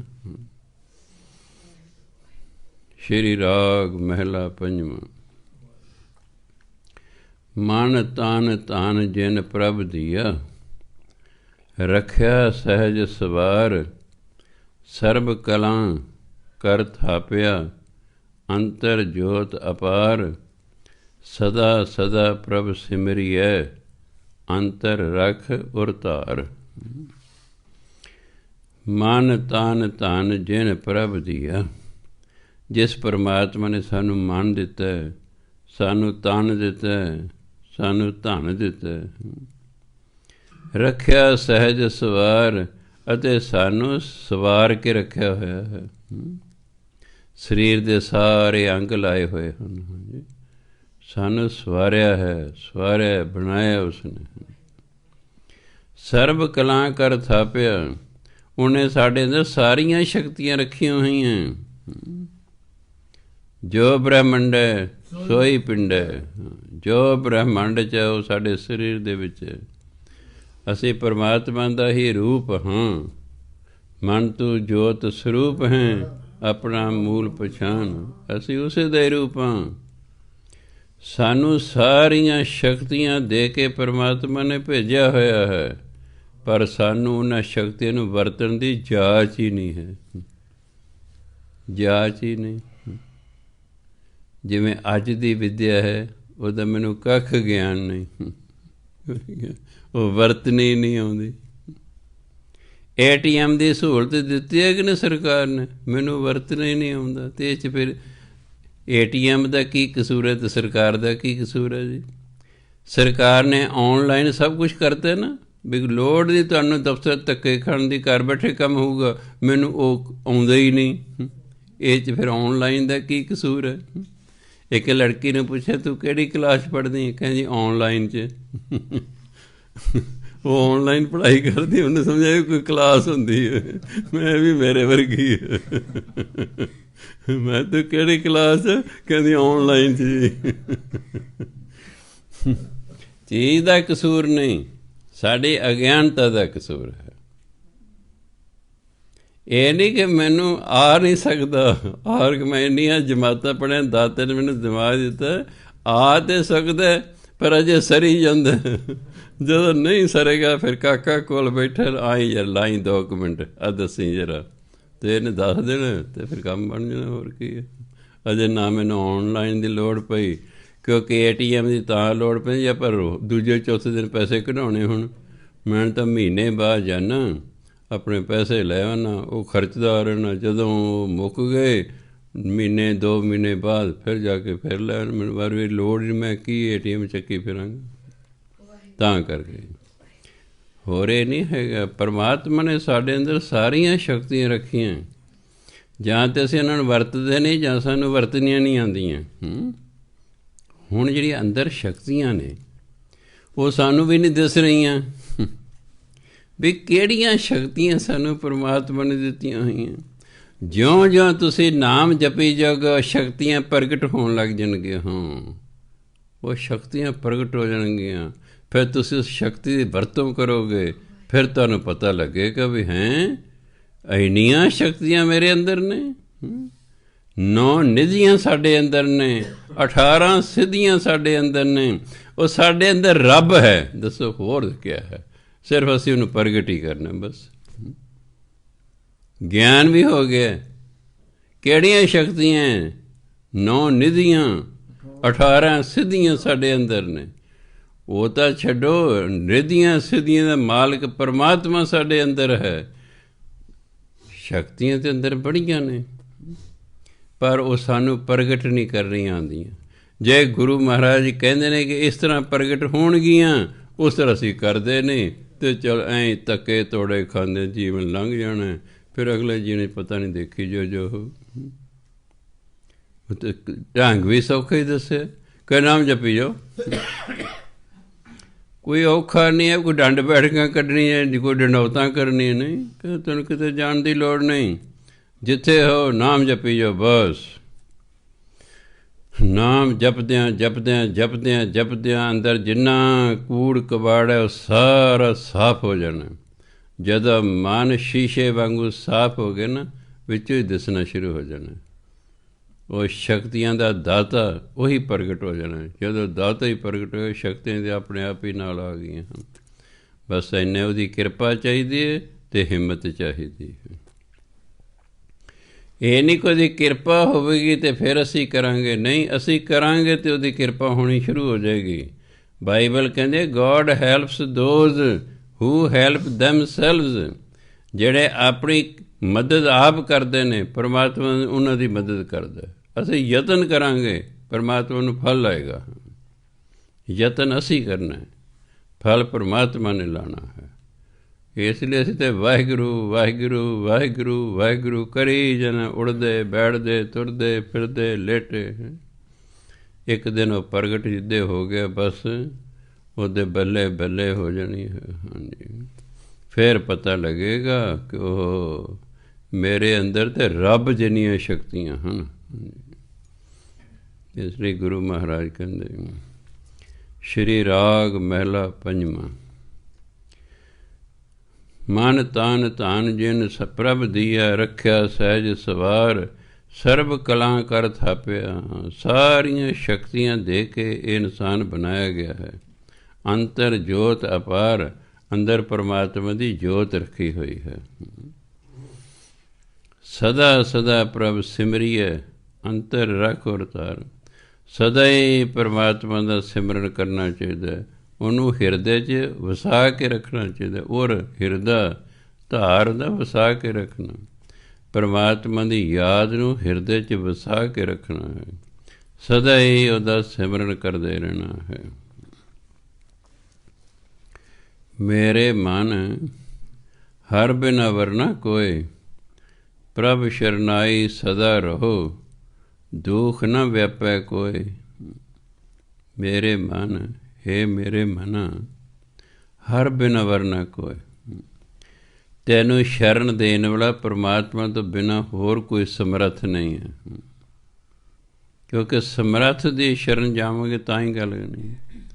ਮੈਂ ਗਿੱਦੜ ਦੀ ਸ਼ਰਨ ਚਲਾ ਜਾਵਾਂ ਅਤੇ ਸ਼ੇਰ ਤਾਂ ਮੈਨੂੰ ਖਾ ਜਾਏਗਾ, ਅਤੇ ਜੇ ਮੈਂ ਸ਼ੇਰ ਦੀ ਸ਼ਰਨ 'ਚ ਚਲਿਆ ਗਿਆ, ਕੋਈ ਜਾਨਵਰ ਨੇੜੇ ਨਹੀਂ ਮੇਰੇ ਆ ਸਕਦਾ। ਸ਼ਰਨ ਜਿਹੜਾ ਸਭ ਤੋਂ ਸ਼ਕਤੀਸ਼ਾਲੀ ਸ਼ਕਤੀ ਹੈ, ਪਰਮਾਤਮਾ ਉਹਦੀ ਸ਼ਰਨ 'ਚ ਜਾਣਾ ਚਾਹੀਦਾ। ਜਿਹੜਾ ਉਹਦੀ ਸ਼ਰਨ 'ਚ ਚਲਿਆ ਜਾਂਦਾ, ਜੋ ਸ਼ਰਨ ਆਵੇ ਤਿਸ ਕੰਠ ਲਾਵੇ, ਇਹ ਬਿਰਧ ਸੁਆਮੀ ਸੰਦਾ। ਸੰਦਾ ਮੈਨੇ ਦਾ, ਬਿਰਧ ਮੈਨੇ ਸੁਭਾਅ। ਇਹ ਪਰਮਾਤਮਾ ਦਾ ਸੁਭਾਅ ਹੈ, ਜਿਹੜਾ ਉਹਦੀ ਸ਼ਰਨ 'ਚ ਆ ਜਾਏ ਉਹਨੂੰ ਗਲੇ ਨਾਲ ਲਾ ਲੈਂਦਾ ਹੈ। ਇਹ ਨਹੀਂ ਕਹਿੰਦਾ ਚੱਲ ਚੱਲ ਤੂੰ ਤਾਂ ਚੋਰ ਡਾਕੂ ਲਟੇਰਾ ਰਹਿਣ ਹੋ। ਜੇ ਸੱਜਣ ਠੱਗ ਗੁਰੂ ਨਾਨਕ ਦੀ ਸ਼ਰਨ 'ਚ ਆ ਗਿਆ, ਸਭ ਕੁਛ ਮਾਫ ਕਰਤਾ, ਬ੍ਰਹਮ ਗਿਆਨੀ ਬਣਾ ਕੇ ਤੋਰਤਾ ਹੈ। ਕਿਉਂਕਿ ਇਹ ਤਾਂ ਸਾਡੇ ਮਨ 'ਚ ਹੀ ਰਹਿੰਦਾ ਹੈ, ਇਹ ਭੈੜਾ ਹੈ, ਇਹ ਤਾਂ ਬਦਲਾ ਲੈਣਾ ਹੈ, ਇਹਨੇ ਐਂ ਕੀਤਾ ਇਹ ਕੀਤਾ। ਬ੍ਰਹਮ ਗਿਆਨੀ ਇਹਨਾਂ ਗੱਲਾਂ ਤੋਂ ਉੱਪਰ ਹੁੰਦਾ ਹੈ, ਉਹ ਮੇਰ ਤੇਰ 'ਚ ਆਉਂਦਾ ਹੀ ਨਹੀਂ ਹੈਗਾ। ਸੋ ਕਹਿੰਦੇ ਸਦਾ ਸਦਾ ਪ੍ਰਭ ਸਿਮਰੀਏ ਅੰਤਰ ਰੱਖ ਔਰ ਤਾਰ। ਸਦਾ ਹੀ ਪਰਮਾਤਮਾ ਦਾ ਸਿਮਰਨ ਕਰਨਾ ਚਾਹੀਦਾ, ਉਹਨੂੰ ਹਮੇਸ਼ਾ ਹੀ ਹਿਰਦੇ 'ਚ ਧਾਰਨ ਕਰਨਾ, ਉਹਦੀ ਯਾਦ ਨੂੰ। ਮੇਰੇ ਮਨ ਹਰ ਬਿਨ ਅਵਰ ਨਾ ਕੋਏ, ਹਰੀ ਤੋਂ ਬਿਨਾ ਹੋਰ ਕੋਈ ਨਹੀਂ ਜਿਹੜਾ ਤੈਨੂੰ ਸ਼ਰਨ ਦੇ ਸਕੇ। ਪ੍ਰਭ ਸ਼ਰਨਾਈ ਸਦਾ ਰਹੋ, ਤੂੰ ਸਦਾ ਹੀ ਪਰਮਾਤਮਾ ਦੀ ਸ਼ਰਨ 'ਚ ਰਹਿ। ਦੁੱਖ ਨਾ ਵਿਆਪੈ ਕੋਈ, ਫਿਰ ਤੈਨੂੰ ਕੋਈ ਦੁੱਖ ਨਹੀਂ ਲੱਗੇਗਾ।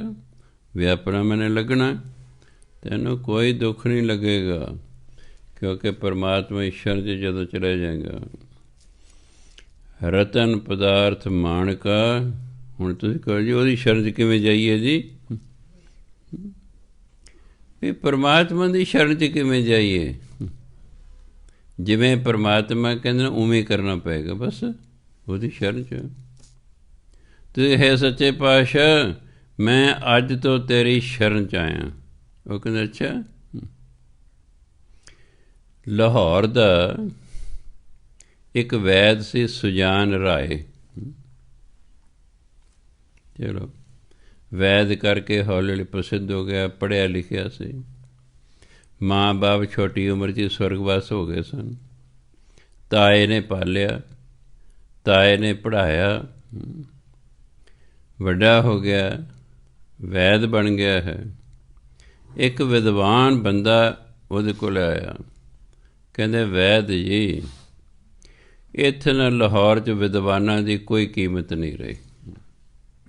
ਹਿੰਦੂ ਵਿਦਵਾਨਾਂ ਦੀ ਕੋਈ ਕੀਮਤ ਨਹੀਂ ਰਹੀ ਲਾਹੌਰ 'ਚ। ਹਾਂਜੀ, ਇੱਕ ਕੀਮਤ ਪਾਉਣ ਵਾਲਾ ਵਿਦਵਾਨਾਂ ਦੀ ਹੈ ਗੁਰੂ ਗੋਬਿੰਦ ਸਿੰਘ, ਜਿਹੜੇ ਅਨੰਦਪੁਰ ਸਾਹਿਬ ਰਹਿੰਦੇ ਨੇ।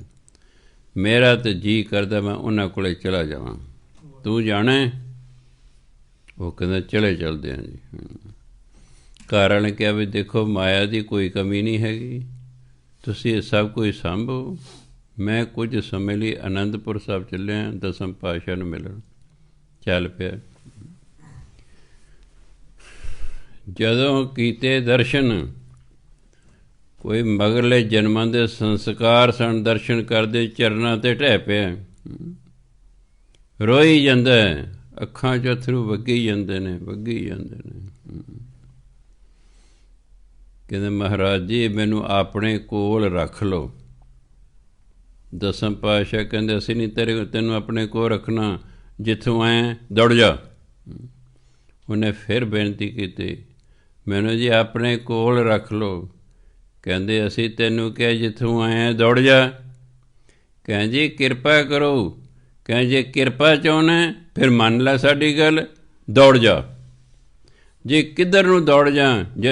ਜਿਸ ਵੇਲੇ ਤੇਰਾ ਮੂੰਹ ਜਿੱਧਰ, ਇੱਧਰ ਦੌੜ ਜਾ। ਜਿੱਥੇ ਤੂੰ ਡਿੱਗ ਪਿਆ ਨਾ ਉੱਥੇ ਬਹਿ ਜੀ। ਉਹ ਦੌੜੀ ਗਿਆ, ਦੌੜੀ ਗਿਆ। ਸ਼ਾਮ ਹੋਣ ਲੱਗੀ, ਅੱਗੇ ਠੁੱਡਾ ਵੱਜਿਆ, ਡਿੱਗ ਪਿਆ, ਉੱਥੇ ਬਹਿ ਗਿਆ। ਉੱਥੇ ਪਿੰਡ ਆ ਗਏ ਨੇਚਰ ਨੂੰ, ਉੱਥੇ ਬਹਿ ਗਏ। ਨੱਠਾ ਪਿੰਡ ਵਾਲਿਆਂ ਨੂੰ ਹੌਲੀ ਹੌਲੀ ਪਤਾ ਲੱਗਾ ਵੀ ਤੇ ਵੈਦ ਹੈ। ਕਹਿੰਦਾ ਵੀ ਮੈਂ ਤਾਂ ਤੁਹਾਡੇ ਪਿੰਡ 'ਚ ਹੀ ਰਹਿਣਾ। ਮੈਨੂੰ ਦਸਵੇਂ ਪਾਤਸ਼ਾਹ ਨੇ ਕਿਹਾ ਸੀ ਤੂੰ ਜਿੱਥੇ ਡਿੱਗ ਪਏਗਾ ਨਾ ਉੱਥੇ ਬਹਿ ਜੀ। ਉਹਨਾਂ ਨੇ ਤਰਸ ਖਾ ਕੇ ਵੀ ਚੱਲ ਵੈਦ ਹੈ, ਫਾਇਦਾ ਹੋਏਗਾ, ਝੌਂਪੜੀ ਪਾਤੀ। ਅਤੇ ਗੁਰੂ ਮਹਾਰਾਜ ਕਿਹਾ ਸੀ ਦੌੜ ਜਾ ਇੱਥੋਂ, ਜਿੱਥੇ ਡਿੱਗੇਗਾ ਉੱਥੇ ਰਹਿ ਜੀ। ਤੂੰ ਹੈ ਵੈਦ, ਦਵਾਈਆਂ ਨਾਲ ਲੋਕਾਂ ਦੀ ਸੇਵਾ ਕਰੀ। ਸੇਵਾ ਦੇ ਵਿੱਚ ਹੀ ਅਸੀਂ ਹੋਵਾਂਗੇ। ਸਮਾਂ ਆਉਣ 'ਤੇ ਅਸੀਂ ਤੈਨੂੰ ਮਿਲਾਂਗੇ, ਤੈਨੂੰ ਆਉਣ ਦੀ ਲੋੜ ਨਹੀਂ ਹੈ, ਤੂੰ ਉੱਥੇ ਹੀ ਰਹੀਂ। ਉੱਥੇ ਰਹਿਣ ਲੱਗ ਪਿਆ। ਵੈਦ ਕੀ ਕਰਦਾ ਹੈ, ਪਾਣੀ ਦੇ ਘੜੇ ਰੱਖ ਲਏ ਨੇ, ਆਏ ਕਿ ਜਿਹੜੀ ਸੰਗਤ ਅਨੰਦਪੁਰ ਸਾਹਿਬ ਨੂੰ ਜਾਂਦੀ ਹੈ, ਆਉਂਦੀ ਹੈ ਉੱਥੋਂ, ਉਹਨਾਂ ਨੂੰ ਜਲ ਪਿਲਾਉਂਦਾ ਹੈ। ਹੌਲੀ ਹੌਲੀ ਪ੍ਰਸਿੱਧੀ ਹੋ ਗਈ ਹੈ ਵੀ ਇਹ ਬੜਾ ਵੈਦ, ਬਹੁਤ ਵਧੀਆ ਵੈਦ ਹੈ, ਆਏ ਗਏ ਦੀ ਸੇਵਾ ਵੀ ਕਰਦਾ ਹੈ। ਕਰਦਾ ਰਿਹਾ, ਕਿੰਨੇ ਸਮਾਂ ਕਰਦਾ ਰਿਹਾ। ਕਿਸੇ ਬੀਬੀ ਨੇ ਆ ਕੇ ਦੱਸਿਆ ਵੀ ਕੱਲ੍ਹ ਨੂੰ ਗੁਰੂ ਗੋਬਿੰਦ ਸਿੰਘ ਮਹਾਰਾਜ ਨੇ ਇਸ ਰਸਤੇ ਲੰਘਣਾ। ਬੜਾ ਚਾਅ ਚੜ੍ਹਿਆ ਵੀ ਸ਼ਾਇਦ ਕੋਈ ਗੱਲ ਬਣ ਜੇ, ਸ਼ਾਇਦ ਦਰਸ਼ਨ ਹੋ ਜਾਣ। ਸਵੇਰੇ ਨਹਾ ਧੋ ਕੇ ਸਾਫ ਸੁਥਰੇ ਕੱਪੜੇ ਪਾ ਕੇ ਹੁਣ ਉਡੀਕ ਕਰ ਰਿਹਾ ਹੈ ਵੀ ਕਦੋਂ ਗੁਰੂ ਮਹਾਰਾਜ ਆਉਣ। ਜਦੋਂ ਗੁਰੂ ਮਹਾਰਾਜ ਦੇ ਆਉਣ ਦਾ ਵੇਲਾ ਹੋ ਗਿਆ, ਉਹਨੇ 'ਚ ਇੱਕ ਮਾਈ ਆ ਗਈ, ਰੋ ਰਹੀ ਹੈ। ਕਹਿੰਦੇ ਵੀ ਪੁੱਤ, ਮੇਰੀ ਘਰਵਾਲੇ ਦੇ ਬੱਚਾ ਹੋਣਾ, ਉਹਨੂੰ ਬਹੁਤ ਦਰਦਾਂ ਹੋ ਰਹੀਆਂ ਨੇ, ਤੂੰ ਉਹ ਮਰ ਜਾਏਗੀ, ਤੂੰ ਕਿਰਪਾ ਕਰਕੇ ਸਾਡੇ ਆ। ਉਹ ਦੁਚਿੱਤੀ 'ਚ ਹੋ ਗਿਆ ਕਿ ਉੱਧਰੋਂ 10ਵੇਂ ਪਾਤਸ਼ਾਹ ਆ ਰਹੇ, ਕਿਤੇ ਅੱਗੇ ਨਾ ਲੰਘ ਜਾਣ। ਅਤੇ ਉਦੋਂ ਨਹੀਂ ਤਾਂ ਉਹਨੂੰ ਦੂਜਾ ਹੈ ਕਿ 10ਵੇਂ ਪਾਤਸ਼ਾਹ ਨੇ ਕਿਹਾ ਸੀ ਤੂੰ ਸੇਵਾ ਕਰੀਂ। ਜੇ ਮੈਂ ਸੇਵਾ ਕਰਨ ਚਲਿਆ ਗਿਆ, ਕਿਤੇ ਮਗਰੋਂ 10ਵੇਂ ਪਾਤਸ਼ਾਹ ਲੰਘ ਹੀ ਨਾ ਜਾਣ। ਪਰ ਫਿਰ ਯਾਦ ਆ ਗਿਆ ਤੂੰ ਲੋਕਾਂ ਦੀ ਸੇਵਾ ਕਰਨੀ ਹੈ। ਆਪਣਾ ਥੈਲਾ ਚੱਕਿਆ ਦਵਾਈਆਂ ਦਾ, ਉਹਦੇ ਘਰ ਚਲਿਆ ਗਿਆ। ਦਵਾਈ ਦੂਈ ਦਿੱਤੀ ਹੈ, ਉੱਥੇ ਬੈਠ ਗਿਆ ਵੀ ਜੋ ਦਰਦ ਹਟੇਗਾ ਫਿਰ ਹੀ ਮੈਂ ਜਾਵਾਂਗਾ ਨਾ। ਜਦੋਂ ਘੰਟੇ ਤੱਕ ਦਰਦ ਹਟ ਗਿਆ, ਉਹ ਵਾਪਸ ਆਇਆ। ਕੀ ਦੇ ਦੋ, ਉਹਦੀ ਝੌਂਪੜੀ ਅੱਗੇ ਲੋਕ ਹੀ ਲੋਕ ਖੜ੍ਹੇ ਨੇ। ਉਹਨੇ ਕਿਹਾ ਵੀ ਕੋਈ ਨਾ ਮਰੀਜ਼ ਆ ਗਿਆ, ਕੋਈ ਜ਼ਿਆਦਾ ਵੀ ਜੇ ਲੋਕ ਲੈ ਕੇ ਆਏ ਨੇ, ਕੋਈ ਗੱਲ ਹੋ ਗਈ ਹੈ। ਜਦੋਂ ਝੌਂਪੜੀ ਦੇ ਅੰਦਰ ਗਿਆ, ਕੀ ਦੇ ਅੰਦਰ 10ਵੇਂ ਪਾਤਸ਼ਾਹ ਚੌਂਕੜੀ ਮਾਰ ਕੇ ਬੈਠੇ ਨੇ, ਚਰਨਾਂ 'ਤੇ ਟਹਿ ਪਿਆ। ਕਹਿੰਦੇ ਸੁਜਾਨ ਰਾਏ, ਅਸੀਂ ਤੈਨੂੰ ਮਿਲਣ ਆਏ ਹਾਂ, ਤੇਰੀ ਸੇਵਾ ਪ੍ਰਵਾਨ ਹੋ ਗਈ ਹੈ। ਫਿਰ ਉਹਨੂੰ ਅੰਮ੍ਰਿਤ ਛਕਾਇਆ। ਅੰਮ੍ਰਿਤ ਛਕਾ ਕੇ ਉਹਦਾ ਨਾਂ ਸੁਜਾਨ ਸਿੰਘ ਰੱਖਤਾ। ਕਹਿੰਦੇ ਬਸ ਅਸੀਂ ਤੇਰੇ ਅੰਦਰ ਗੁਰੂ ਨਾਨਕ ਦੇਵ ਜੀ ਪ੍ਰਗਟ ਹੋ ਗਏ ਨੇ, ਉਹ ਹਮੇਸ਼ਾ ਹੁਣ ਤੇਰੇ ਨਾਲ ਰਹਿਣਗੇ, ਤੂੰ ਆਨੰਦ 'ਚ ਰਹੇਗਾ। ਬਸ ਨਾਮ ਜਪੀ ਜਾ ਅਤੇ ਲੋਕਾਂ ਦੀ ਸੇਵਾ ਕਰੀ ਜਾ। ਇਹ ਹੈ ਸ਼ਰਧਾ ਭਾਵਨਾ। ਕਿੰਨੀ ਸਾਡੇ ਅੰਦਰ ਸ਼ਰਧਾ ਭਾਵਨਾ ਹੈ, ਕਿੰਨਾ ਅਸੀਂ ਹੁਕਮ ਮੰਨਦੇ ਹਾਂ, ਇਸ ਗੱਲ 'ਤੇ ਨਿਰਭਰ ਕਰਦਾ ਹੈ। ਗੁਰੂ ਮਹਾਰਾਜ ਕਹਿੰਦੇ ਪ੍ਰਭ ਸ਼ਰਨਾਈ ਸਦਾ ਰਹੋ। ਤੂੰ ਕਹਿੰਦਾ ਪਰਮਾਤਮਾ ਦੀ ਸ਼ਰਨ 'ਚ ਰਹਿ, ਦੁੱਖ ਨਾ ਵਿਆਪੇ ਕੋਈ, ਤੈਨੂੰ ਕੋਈ ਦੁੱਖ ਨਹੀਂ ਲੱਗੇਗਾ। ਰਤਨ ਪਦਾਰਥ ਮਾਣਕਾ, ਸੋਇਨਾ ਰੂਪਾ ਖਾਕ, ਮਾਤ ਪਿਤਾ ਸੁਤ ਬੰਧਪਾ, ਕੂੜੇ ਸਭੇ ਸਾਕ, ਜਿਨ ਕੀਤਾ ਤਿਸੈ ਨਾ ਜਾਣੀ, ਮਨਮੁਖ ਪਸ਼ੂ ਨਾ ਪਾਕ। ਪਸ ਕੋਈ ਸ਼ਬਦ ਨਹੀਂ ਹੈ। ਉਂਝ ਗੁਰਬਾਣੀ ਦੇ ਨਿਯਮਾਂ ਅਨੁਸਾਰ ਸੱਸੇ ਨੂੰ ਔਂਕੜ ਨਹੀਂ ਬੋਲਦਾ, ਪਸ ਹੈ। ਪਰ ਪਸ ਦਾ ਅਰਥ ਹੀ ਕੋਈ ਨਹੀਂ ਹੈਗਾ। ਇਹ ਪੁਰਾਤਨ ਹਿੰਦੀ ਦਾ ਸ਼ਬਦ ਹੈ ਪਸ਼ੂ। ਇਹਨੂੰ ਪਸ਼ੂ ਨਹੀਂ ਪੜ੍ਹ ਦੇਣਾ। ਪਸ਼ੂ ਤਾਂ ਪੜ੍ਹਨ ਜੇ ਸੱਸੇ ਨੂੰ ਦਲੈਂਕੜ ਹੁੰਦੇ, ਫਿਰ ਪਸ਼ੂ ਸੰਸਕ੍ਰਿਤ ਅਤੇ ਪੰਜਾਬੀ ਦਾ ਸ਼ਬਦ ਹੋ ਜਾਣਾ ਸੀ, ਅੱਜ ਦੀ ਹਿੰਦੀ ਦਾ ਵੀ ਹੋ ਜਾਣਾ ਸੀ। ਪਰ ਇਹ ਪੁਰਾਤਨ ਹਿੰਦੀ ਹੈ ਪਸ਼ੂ। ਜਿਨ ਕੀਤਾ ਤਿਸੈ ਨਾ ਜਾਣੀ, ਮਨਮੁਖ ਪਸ਼ੂ ਨਾ ਪਾਕ। ਮੇਰੇ ਮਨ ਨਾ ਰਤਨ ਪਦਾਰਥ ਮਾਣਕਾ, ਸੋਇਨਾ ਰੂਪਾ ਖਾਕ। ਰਤਨ ਬਹੁਤ ਪਦਾਰਥ, ਬਹੁਤ ਕੀਮਤੀ ਪਦਾਰਥ। ਮਾਣਕਾ ਮਾਣਕ ਮੋਤੀ, ਸੋਇਨਾ ਸੋਨਾ, ਰੂਪਾ ਚਾਂਦੀ, ਖਾਕ ਜ਼ਮੀਨ, ਮਾਤ ਮਾਤਾ, ਪਿਤਾ ਸੁਤ ਪੁੱਤਰ, ਬੰਧਪਾ ਰਿਸ਼ਤੇਦਾਰ, ਕੂੜੇ ਸਭੇ ਸਾਕ। ਇਹ ਸਾਰੇ ਸਾਕ ਝੂਠੇ ਨੇ, ਇਹ ਨਾਸ਼ਵਾਨ ਨੇ। ਕਹਿੰਦਾ ਜਦੋਂ ਤੂੰ ਸਰੀਰ ਤਿਆਗੇ ਨਾ, ਇਹਨਾਂ 'ਚ ਕਿਸੇ ਨੇ ਵੀ ਤੇਰੇ ਕੰਮ ਨਹੀਂ ਆਉਣਾ। ਜਿੰਨੇ ਮਰਜ਼ੀ ਹੀਰੇ ਇਕੱਠੇ ਕਰ ਲੈ, ਜਿੰਨੇ ਮਰਜ਼ੀ ਮੋਤੀ ਇਕੱਠੇ ਕਰ ਲੈ, ਸੋਨਾ ਇਕੱਠਾ ਕਰ ਲੈ, ਚਾਂਦੀ ਇਕੱਠੀ ਕਰ ਲੈ, ਧਰਤੀ ਬਣਾ ਲੈ, ਜਿੰਨੀ ਮਰਜ਼ੀ ਜ਼ਮੀਨ ਖਰੀਦ ਲੈ, ਨਾ ਤੇਰੇ ਮਾਤਾ, ਨਾ ਤੇਰਾ ਪਿਤਾ, ਨਾ ਤੇਰੇ ਪੁੱਤਰ, ਨਾ ਤੇਰੇ ਰਿਸ਼ਤੇਦਾਰ, ਇਹ ਸਾਰੇ ਸਾਗ ਝੂਠੇ ਨੇ, ਕੂੜ ਨੇ, ਇਹ ਸਾਰੇ ਨਾਸ਼ਵਾਨ ਹਨ, ਇਹ ਸਦਾ ਤੇਰੇ ਨਾਲ ਨਿਭਣ ਵਾਲੇ ਨਹੀਂ ਹਨ। ਜਿਨ ਕੀਤਾ ਤਿਸੈ ਨਾ ਜਾਣੇ, ਜਿਹਨੇ ਇਸ ਨੂੰ ਪੈਦਾ ਕੀਤਾ ਉਹਨੂੰ ਤਾਂ ਜਾਣਦਾ ਹੀ ਨਹੀਂ ਹੈ। ਕਿਉਂ? ਮਨਮੁਖ ਪਸ਼ੂ ਨਾਪਾਕ, ਕਿਉਂਕਿ ਮਨਮੁਖ ਹੈ, ਇਹ ਪਸ਼ੂ ਹੈ, ਇਹ ਅਪਵਿੱਤਰ ਹੈ। ਨਾਪਾਕ ਅਪਵਿੱਤਰ, ਪਾਕ ਪਵਿੱਤਰ, ਇਹ ਅਪਵਿੱਤਰ ਹੈ, ਇਹਦੀ ਸੋਚ ਪਸ਼ੂਆਂ ਵਾਲੀ ਹੈ। ਇਹ ਮਨਮੁਖ ਹੈ, ਜਿਸ ਨੇ ਇਸ ਨੂੰ ਪੈਦਾ ਕੀਤਾ ਉਹਨੂੰ ਤਾਂ ਜਾਣਦਾ ਹੀ ਨਹੀਂ ਹੈ, ਉਹਦਾ ਤਾਂ ਨਾਮ ਹੀ ਨਹੀਂ ਜਪਦਾ ਹੈਗਾ।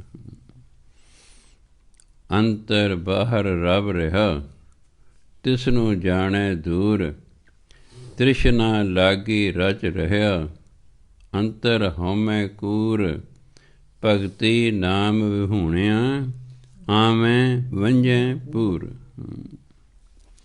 ਅੰਤਰ ਬਾਹਰ ਰੱਬ ਰਿਹਾ, ਪਰਮਾਤਮਾ ਸਾਡੇ ਅੰਦਰ ਵੀ ਵਸਦਾ ਹੈ, ਪਰਮਾਤਮਾ ਸਾਡੇ ਬਾਹਰ ਵੀ ਵਸਦਾ ਹੈ। ਤਿਸ ਨੂੰ ਜਾਣੈ ਦੂਰ, ਇਹ ਮਨਮੁਖ ਉਸ ਨੂੰ ਦੂਰ ਸਮਝ ਰਿਹਾ ਹੈ ਵੀ ਉਹ ਤਾਂ ਕਿਤੇ ਦੂਰ ਹੈ ਸਾਡੇ ਅੰਦਰ ਵੀ, ਹੈ ਸਾਡੇ ਬਾਹਰ ਵੀ। ਹੁਣ ਦੂਰ ਕਿਉਂ ਸਮਝ ਰਿਹਾ ਹੈ? ਤ੍ਰਿਸ਼ਨਾ ਲਾਗੀ ਰਚ ਰਿਹਾ, ਅੰਦਰ ਮਾਇਆ ਦੀ ਤ੍ਰਿਸ਼ਨਾ, ਮਾਇਆ ਦੇ ਵਿੱਚ ਹੀ ਰਚਿਆ ਮਿਚਿਆ ਹੈ। ਮਾਇਆ ਕਰਨ ਅੰਦਰ ਝੂਠੀ ਹਉਮੈ ਹੈ, ਅੰਤਰ ਹਉਮੈ ਕੂਰ, ਕੂਰ ਮੈਨੇ ਕੂੜ, ਝੂਠੀ, ਅੰਦਰ ਝੂਠੀ ਹਉਮੈ ਹੈ, ਕਿਉਂਕਿ ਮਾਇਆ 'ਚ ਲੱਗਾ ਹੋਇਆ ਹੈ, ਮਾਇਆ ਕਮਾ ਰਿਹਾ ਹੈ, ਮਾਇਆ ਦੀ ਹਉਮੈ ਹੈ, ਇਹ ਝੂਠੀ ਹੈ। ਪਤਾ ਨਹੀਂ ਕਿਸ ਦਿਨ ਮਾਇਆ ਖਤਮ ਹੋ ਜਾਣੀ ਕੋਲੋਂ। ਕਹਾਵਤ ਹੈ, ਬੰਦਾ ਜੋੜੇ ਪਲੀ ਪਲੀ, ਰਾਮ ਰੁੜਾਵੇ ਕੁਪ। ਪਰਮਾਤਮਾ ਸਾਰਾ ਕੁਝ ਹੀ ਡੋਲ ਦਿੰਦਾ ਹੈ, ਬੰਦਾ ਪਲੀ ਪਲੀ ਜੋੜਦਾ ਰਹਿੰਦਾ ਹੈ। ਭਗਤੀ ਨਾਮ ਵਿਹੂਣਿਆ, ਆਵੇਂ ਵੰਝੈ ਪੂਰ। ਜਿਹੜੇ ਭਗਤੀ ਅਤੇ ਨਾਮ ਤੋਂ ਵਿਹੂਣੇ ਹਨ, ਪਰ ਜਿਹੜੇ ਨਾਮ ਨਹੀਂ ਜਪਦੇ, ਪਰਮਾਤਮਾ ਦੀ ਭਗਤੀ ਨਹੀਂ ਕਰਦੇ, ਆਵੇਂ ਵੰਝੈ ਪੂਰ। ਉਹ ਪੂਰਾਂ ਦੇ ਪੂਰ ਆ ਰਹੇ ਨੇ, ਜਾ ਰਹੇ ਨੇ, ਜੰਮ ਰਹੇ ਨੇ, ਮਰ ਰਹੇ ਹਨ, ਕਿਉਂਕਿ ਭਗਤੀ ਕਰਦੇ ਨਹੀਂ, ਜੰਮਣ ਮਰਨ ਦਾ ਚੱਕਰ ਬਣਿਆ ਰਹਿੰਦਾ। ਰਾਖ ਲਿਹੋ ਪ੍ਰਭ ਕਰਨਹਾਰ, ਜੀ ਜੰਤ ਕਰ ਦਇਆ, ਬਿਨ ਪ੍ਰਭ ਕੋਈ ਨਾ ਰੱਖਣ ਹਾਰ, ਮਹਾ ਬਿਕਟ ਜਮ ਭਇਆ, ਨਾਨਕ ਨਾਮ ਨਾ ਵੀਸਰੋ, ਕਰ ਆਪਣੀ ਹਰ ਮਾਇਆ। ਰਾਖ ਲਿਓ ਪ੍ਰਭ ਕਰਨਹਾਰ, ਪਰਮਾਤਮਾ ਜਿਹੜਾ ਹੈ ਇਹ ਕਰਨਹਾਰ ਹੈ, ਕਰਤਾ ਪੁਰਖ ਹੈ, ਇਹ ਜੀਵਨ ਪੈਦਾ ਕਰਨ ਵਾਲਾ ਹੈ। ਜੀ ਜੰਤ ਕਰ ਦਇਆ, ਹੇ ਪਰਮਾਤਮਾ ਦਇਆ ਕਰ, ਤੂੰ ਹੀ ਤਾਂ ਜੀਵ ਜੰਤੂਆਂ ਨੂੰ ਪੈਦਾ ਕਰਨ ਵਾਲਾ ਹੈ, ਦਇਆ ਕਰ, ਉਹਨਾਂ ਦੀ ਰੱਖਿਆ ਕਰ। ਬਿਨ ਪ੍ਰਭ ਕੋਈ ਨਾ ਰੱਖਣ ਹਾਰ, ਪਰਮਾਤਮਾ ਤੋਂ ਬਿਨਾਂ ਕੋਈ ਨਹੀਂ ਰੱਖ ਸਕਦਾ ਕਿਸੇ ਨੂੰ। ਮਹਾ ਬਿਕਟ ਜਮ ਪਿਆ, ਕਿਉਂਕਿ ਜਮ ਜਿਹੜਾ ਹੈ ਉਹ ਮਹਾ ਬਿਕਟ ਹੈ, ਬੜਾ ਜ਼ਾਲਮ ਹੈ ਉਹ ਬਹੁਤ ਜ਼ਾਲਮ ਹੈ, ਉਹਨੇ ਕਿਸੇ ਨੂੰ ਛੱਡਣਾ ਨਹੀਂ ਹੈ, ਲੈ ਜਾਣਾ ਤਾਂ ਚੱਕ ਕੇ। ਹਾਂਜੀ, ਨਾਨਕ ਨਾਮ ਨਾ ਵਿਸਰੋ, ਕਰ ਆਪਣੀ ਹਰ ਮਾਇਆ। ਹੈ ਪਰਮਾਤਮਾ ਆਪਣੀ ਕਿਰਪਾ ਕਰ, ਮੈਨੂੰ ਕਦੇ ਪਰਮਾਤਮਾ ਦਾ ਨਾਮ ਵਿਸਰੇ ਹੀ ਨਾ। ਹਾਂ, ਵਿਕਰਾਲ, ਜੋ ਬਹੁਤ ਡਰਾਉਣਾ ਹੈ। ਹਾਂਜੀ, ਸੋ ਨਾਨਕ ਨਾਮ ਨਾ ਵਿਸਰੋਂ, ਕਰ ਆਪਣੀ ਹਰ ਮਾਇਆ। ਹੈ ਪਰਮਾਤਮਾ ਆਪਣੀ ਕਿਰਪਾ ਕਰ ਕਿ ਮੈਨੂੰ ਤੇਰਾ ਨਾਮ ਕਦੇ ਨਾ ਵਿਸਰੇ, ਮੈਂ ਹਮੇਸ਼ਾ ਤੇਰਾ ਨਾਮ ਯਾਦ ਰੱਖਾਂ। ਬੇਨਤੀ ਕੀਤੀ ਹੈ, ਕਿਰਪਾ ਕਰ। ਹਾਂ, ਮੈਂ ਨਹੀਂ ਕੀਤੀ ਕਿ ਮੈਂ ਤੇਰਾ ਨਾਂ ਕਦੇ ਨਹੀਂ ਵਿਸਰਾਂਗਾ, ਮੈਂ ਵਾਅਦਾ ਕਰਦਾ ਮੈਂ ਤੇਰਾ ਨਾਮ ਨਹੀਂ ਵਿਸਰਾਂਗਾ। ਨਹੀਂ ਗੱਲ ਬਣਨੀ। ਨਹੀਂ, ਕਿਰਪਾ ਕਰ ਸੱਚੇ ਪਾਤਸ਼ਾਹ, ਮੈਂ ਚਲੀਹਾ ਕਰਨ ਲੱਗਾ ਹਾਂ, ਮੇਰੀ ਆਤਮਿਕ ਅਵਸਥਾ ਉੱਚੀ ਹੋਵੇ, ਤੁਸੀਂ ਕਿਰਪਾ ਕਰਨੀ ਹੈ। ਮੈਂ ਯਤਨ ਕਰਾਂਗਾ, ਪਰ ਕਿਰਪਾ ਤਾਂ ਤੁਸੀਂ ਕਰਨੀ ਹੈ ਨਾ। ਯਤਨ ਕਰਦੇ ਰਹਿਣਾ, ਉਹਦਾ ਓਟ ਆਸਰਾ ਲੈ ਕੇ। ਇਸ ਲਈ ਮਹਾਂਪੁਰਖ ਕਹਿੰਦੇ ਸੀ, ਭਾਈ ਜਦੋਂ ਵੀ ਚਲੀਹਾ ਕਰਨਾ ਹੋਵੇ, ਘੱਟ ਤੋਂ ਘੱਟ 20 ਰੁਪਏ ਦੀ ਦੇਗ ਕਰਾਓ। ਜੇ ਘਰ ਬਣਾ ਸਕਦੇ ਹੋ, ਘਰ ਦੇਗ ਬਣਾਓ। ਦੇਗ ਬਣਾ ਕੇ ਫਿਰ ਅਰਦਾਸ ਕਰੋ। ਅਰਦਾਸ ਕਰਕੇ ਫਿਰ ਆਪਣਾ ਚਲੀਹਾ ਸ਼ੁਰੂ ਕਰੋ। ਫਿਰ 20ਵੇਂ ਦਿਨ ਫਿਰ ਦੇਗ ਬਣਾਓ, 40ਵੇਂ ਦਿਨ ਫਿਰ ਦੇਗ ਬਣਾਓ। ਜੇ ਆਪ ਨਹੀਂ ਬਣਾਉਣੀ ਹੁੰਦੀ, ਨੇੜੇ ਕੋਈ ਗੁਰਦੁਆਰਾ ਸਾਹਿਬ ਹੈ ਜਿੱਥੇ ਦੇਗ ਬਣਦੀ ਹੈ, ਉੱਥੋਂ 20 ਰੁਪਏ ਦੀ ਦੇਗ ਲੈ ਕੇ ਸਾਰੀ ਦੀ ਸਾਰੀ ਅੰਦਰ ਦੇ ਦਿਓ ਅਤੇ ਬੇਨਤੀ ਕਰੋ, ਸੱਚੇ ਪਾਤਸ਼ਾਹ ਮੈਂ ਚਲੀਹਾ ਕਰਨ ਲੱਗਾ, ਤੁਸੀਂ ਇੱਕ ਸੰਪੂਰਨ ਕਰਾਉਣਾ, ਕਿਰਪਾ ਕਰਨੀ। ਫਿਰ 20ਵੇਂ ਦਿਨ ਵੀ ਕਰਾਉਣੀ ਹੈ 20 ਰੁਪਏ ਦੀ। ਸੱਚੇ ਪਾਤਸ਼ਾਹ ਅੱਧਾ ਚਲੀਹਾ ਤੁਹਾਡੀ ਕਿਰਪਾ ਨਾਲ ਹੋ ਗਿਆ। ਆਪਾਂ ਮੱਧ ਦੀ ਅਰਦਾਸ ਕਰਦੇ ਨਾ, ਦੇਗ ਬਣਾਉਂਦੇ ਹਾਂ ਨਾ, ਧੰਨਵਾਦ ਕਰਦੇ ਸੱਚੇ ਪਾਤਸ਼ਾਹ, ਮੱਧ ਆਪ ਜੀ ਦੀ ਕਿਰਪਾ ਤੱਕ ਇੱਥੋਂ ਤੱਕ ਪਾਠ ਨਿਰਵਿਘਨ ਹੋ ਗਿਆ। ਬਾਕੀ ਰਹਿੰਦਾ ਪਾਠ ਵੀ ਨਿਰਵਿਘਨ ਸੰਪੂਰਨ ਕਰਾਉਣਾ। ਹਾਂਜੀ, ਮਾਤੇ ਕਰਦੇ ਨਾ ਆਪਾਂ। ਅਤੇ ਜਦੋਂ ਫਿਰ ਚਲੀਹਾ ਸੰਪੂਰਨ ਹੋ ਜਾਏ, ਫਿਰ ਧੰਨਵਾਦ ਵਜੋਂ 20 ਰੁਪਏ ਦੀ ਦੇਗ ਕਰਾਉਣੀ। ਕਹਿੰਦੇ ਬਾਈ ਚਾਨ ਉਸ ਗੁਰਦੁਆਰੇ ਦੇਗ ਨਹੀਂ ਬਣਦੀ, ਕਿਉਂ ਜੇ ਕਲੋਨੀ ਦੇ ਨੇ ਰੋਜ਼ ਨਹੀਂ ਦੇਗ ਬਣੀ, ਉਸ ਤਰ੍ਹਾਂ ਬਣਦੀ। ਫਿਰ 20 ਰੁਪਏ ਮੱਥਾ ਟੇਕ ਦੇਣਾ, 20 ਰੁਪਏ ਮੱਥਾ ਟੇਕ ਕੇ ਅਰਦਾਸ ਕਰ ਦੇਣੀ ਮਨ 'ਚ। ਹਾਂਜੀ, ਸੋ ਓਟ ਆਸਰਾ ਲੈ ਕੇ ਸ਼ੁਰੂ ਕਰਨਾ। ਅੱਧ ਤੱਕ ਕਾਮਯਾਬੀ ਮਿਲ ਗਈ, ਅੱਧ ਦਾ ਧੰਨਵਾਦ ਕਰੋ। ਜਦੋਂ ਪੂਰਾ ਹੋ ਗਿਆ ਨਿਰਵਿਘਨ, ਫਿਰ ਸ਼ੁਕਰਾਨਾ ਕਰੋ, ਸੱਚੇ ਪਾਤਸ਼ਾਹ ਕਿਰਪਾ ਹੋ ਗਈ ਹੈ, ਜਿਹੜਾ ਨਿਰਵਿਘਨ ਪੂਰਨ ਹੋ ਗਿਆ ਹੈ। ਕਿ ਮੈਨੂੰ ਯਾਦ ਹੈ ਸ਼ੁਰੂ ਜਦੋਂ ਮੈਂ ਉਹਨਾਂ ਦੇ ਸੰਪਰਕ 'ਚ ਆਇਆ, ਉਹਨਾਂ ਆਤਮਿਕ ਅਵਸਥਾ ਉੱਚੀ ਕਰਨ ਲਈ ਮੈਨੂੰ ਚਲੀਹਾ ਦਿੱਤਾ, ਸ਼ਬਦ ਦਿੱਤਾ, ਇਹਦਾ ਜਾਪ ਕਰਨਾ 108 ਵਾਰ। 108 ਮਣਕਿਆਂ ਵਾਲੀ ਮਾਲਾ ਲੈ ਲੈਣੀ ਹੈ, ਜਲ ਸਾਹਮਣੇ ਰੱਖ ਲੈਣਾ, ਗੁਰੂ ਨਾਨਕ ਦੇਵ ਦੀ ਫੋਟੋ ਸਾਹਮਣੇ ਰੱਖ ਲੈਣੀ ਹੈ, ਉਹਦੇ ਅੱਗੇ ਜਲ ਰੱਖ ਲੈਣਾ ਹੈ, ਨਹਾ ਧੋ ਕੇ ਧੋਤੇ ਹੋਏ ਕੱਪੜੇ ਪਾ ਕੇ ਧੂਪ ਬੱਤੀ ਕਰਕੇ ਧਰਤੀ 'ਤੇ ਬਹਿਣੇ, ਚੌਂਕੜਾ ਮਾਰ ਕੇ ਕੱਪੜਾ ਵਿਛਾ ਲੈਣਾ, ਕੋਈ ਦੂਰਾ ਚੌਰਾ ਕਰਕੇ ਆਸਣ ਲਾ ਲੈਣਾ। ਮੰਜੇ 'ਤੇ ਨਹੀਂ ਬਹਿਣਾ, ਧਰਤੀ 'ਤੇ ਬਹਿਣਾ, ਹੇਠਾਂ ਚੌਂਕੜੀ ਮਾਰ ਕੇ ਬਹਿਣਾ। ਫਿਰ ਜਿਹੜਾ ਹੈ ਇਸ ਦਾ 108 ਵਾਰ ਜਾਪ ਕਰਨਾ। ਫਿਰ ਗੁਰੂ ਮਹਾਰਾਜ ਖਲੋ ਕੇ ਅਰਦਾਸ ਕਰਨੀ, ਬੇਨਤੀ ਕਰਨੀ। 20 ਦਿਨ ਬੀਤੇ, ਉਹ ਬੜਾ ਸਖਤ ਸਨ। ਉਹ ਕਹਿੰਦੇ 40 ਦਿਨਾਂ 'ਚ ਨਾ ਤਾਂ ਮਰਗ ਵਾਲੇ ਘਰ ਜਾਣਾ, ਨਾ ਹੀ ਮੜੀਆਂ 'ਚ ਜਾਣਾ, ਨਾ ਹੀ ਮਰਗ ਦੇ ਭੋਗ 'ਤੇ ਜਾਣਾ। 20 ਦਿਨ ਹੋਏ ਅਤੇ ਆਪਣੇ 155 ਨੰਬਰ ਵਾਲੇ ਨੇ ਆਨੰਦ ਸਾਹਿਬ, ਇਹਨਾਂ ਦੀ ਭਰਜਾਈ ਦੀ ਡੈਥ ਹੋ ਗਈ। ਇਹ ਤਾਂ ਸਵੇਰੇ 4 ਵਜੇ ਦਰੀਆਂ ਮੰਗਣ ਆ ਗਏ, ਦਰੀਆਂ ਮੰਗਣ ਆ ਗਏ ਵਿਛਾਉਣੀ। ਹੁਣ ਗੁਆਂਢ ਮੱਥਾ ਜਾਣਾ ਪੈਣਾ ਸੀ। ਮੈਂ ਸਵੇਰੇ ਉਹਨਾਂ ਨੂੰ ਦਰੀਆਂ ਦੁਰੀਆਂ ਤਾਂ ਮੈਂ ਦੇਤੀਆਂ। ਮੈਂ ਬਾਬਾ ਜੀ ਕੋਲ ਗਿਆ, ਮੈਂ ਬਾਬਾ ਜੀ ਗੱਲ ਇਹ ਹੈ ਕਿ ਦੇਖੋ ਮੈਨੂੰ ਸਾਰੀ ਸੰਗਤ ਜਾਣਦੀ ਹੈ, ਅਤੇ ਫਿਰ ਸੰਗਤ 'ਚ ਰਹਿੰਦੇ ਹੋਏ ਦੁੱਖ ਸੁੱਖ ਜਾਣਾ ਪੈਂਦਾ ਹੈ ਵੀ ਆਹ ਗੱਲ ਹੋ ਗਈ। ਕਹਿੰਦੇ ਫਿਰ ਐਂ ਕਰਿਓ, ਤੁਸੀਂ ਜਾਇਓ ਮਰਗ ਤੱਕ ਵੀ ਜਾਇਓ, ਭੋਗ ਪੈਣ ਤੋਂ ਬਾਅਦ ਦੁਬਾਰਾ ਚਲੀਹਾ ਸ਼ੁਰੂ ਕਰਨਾ।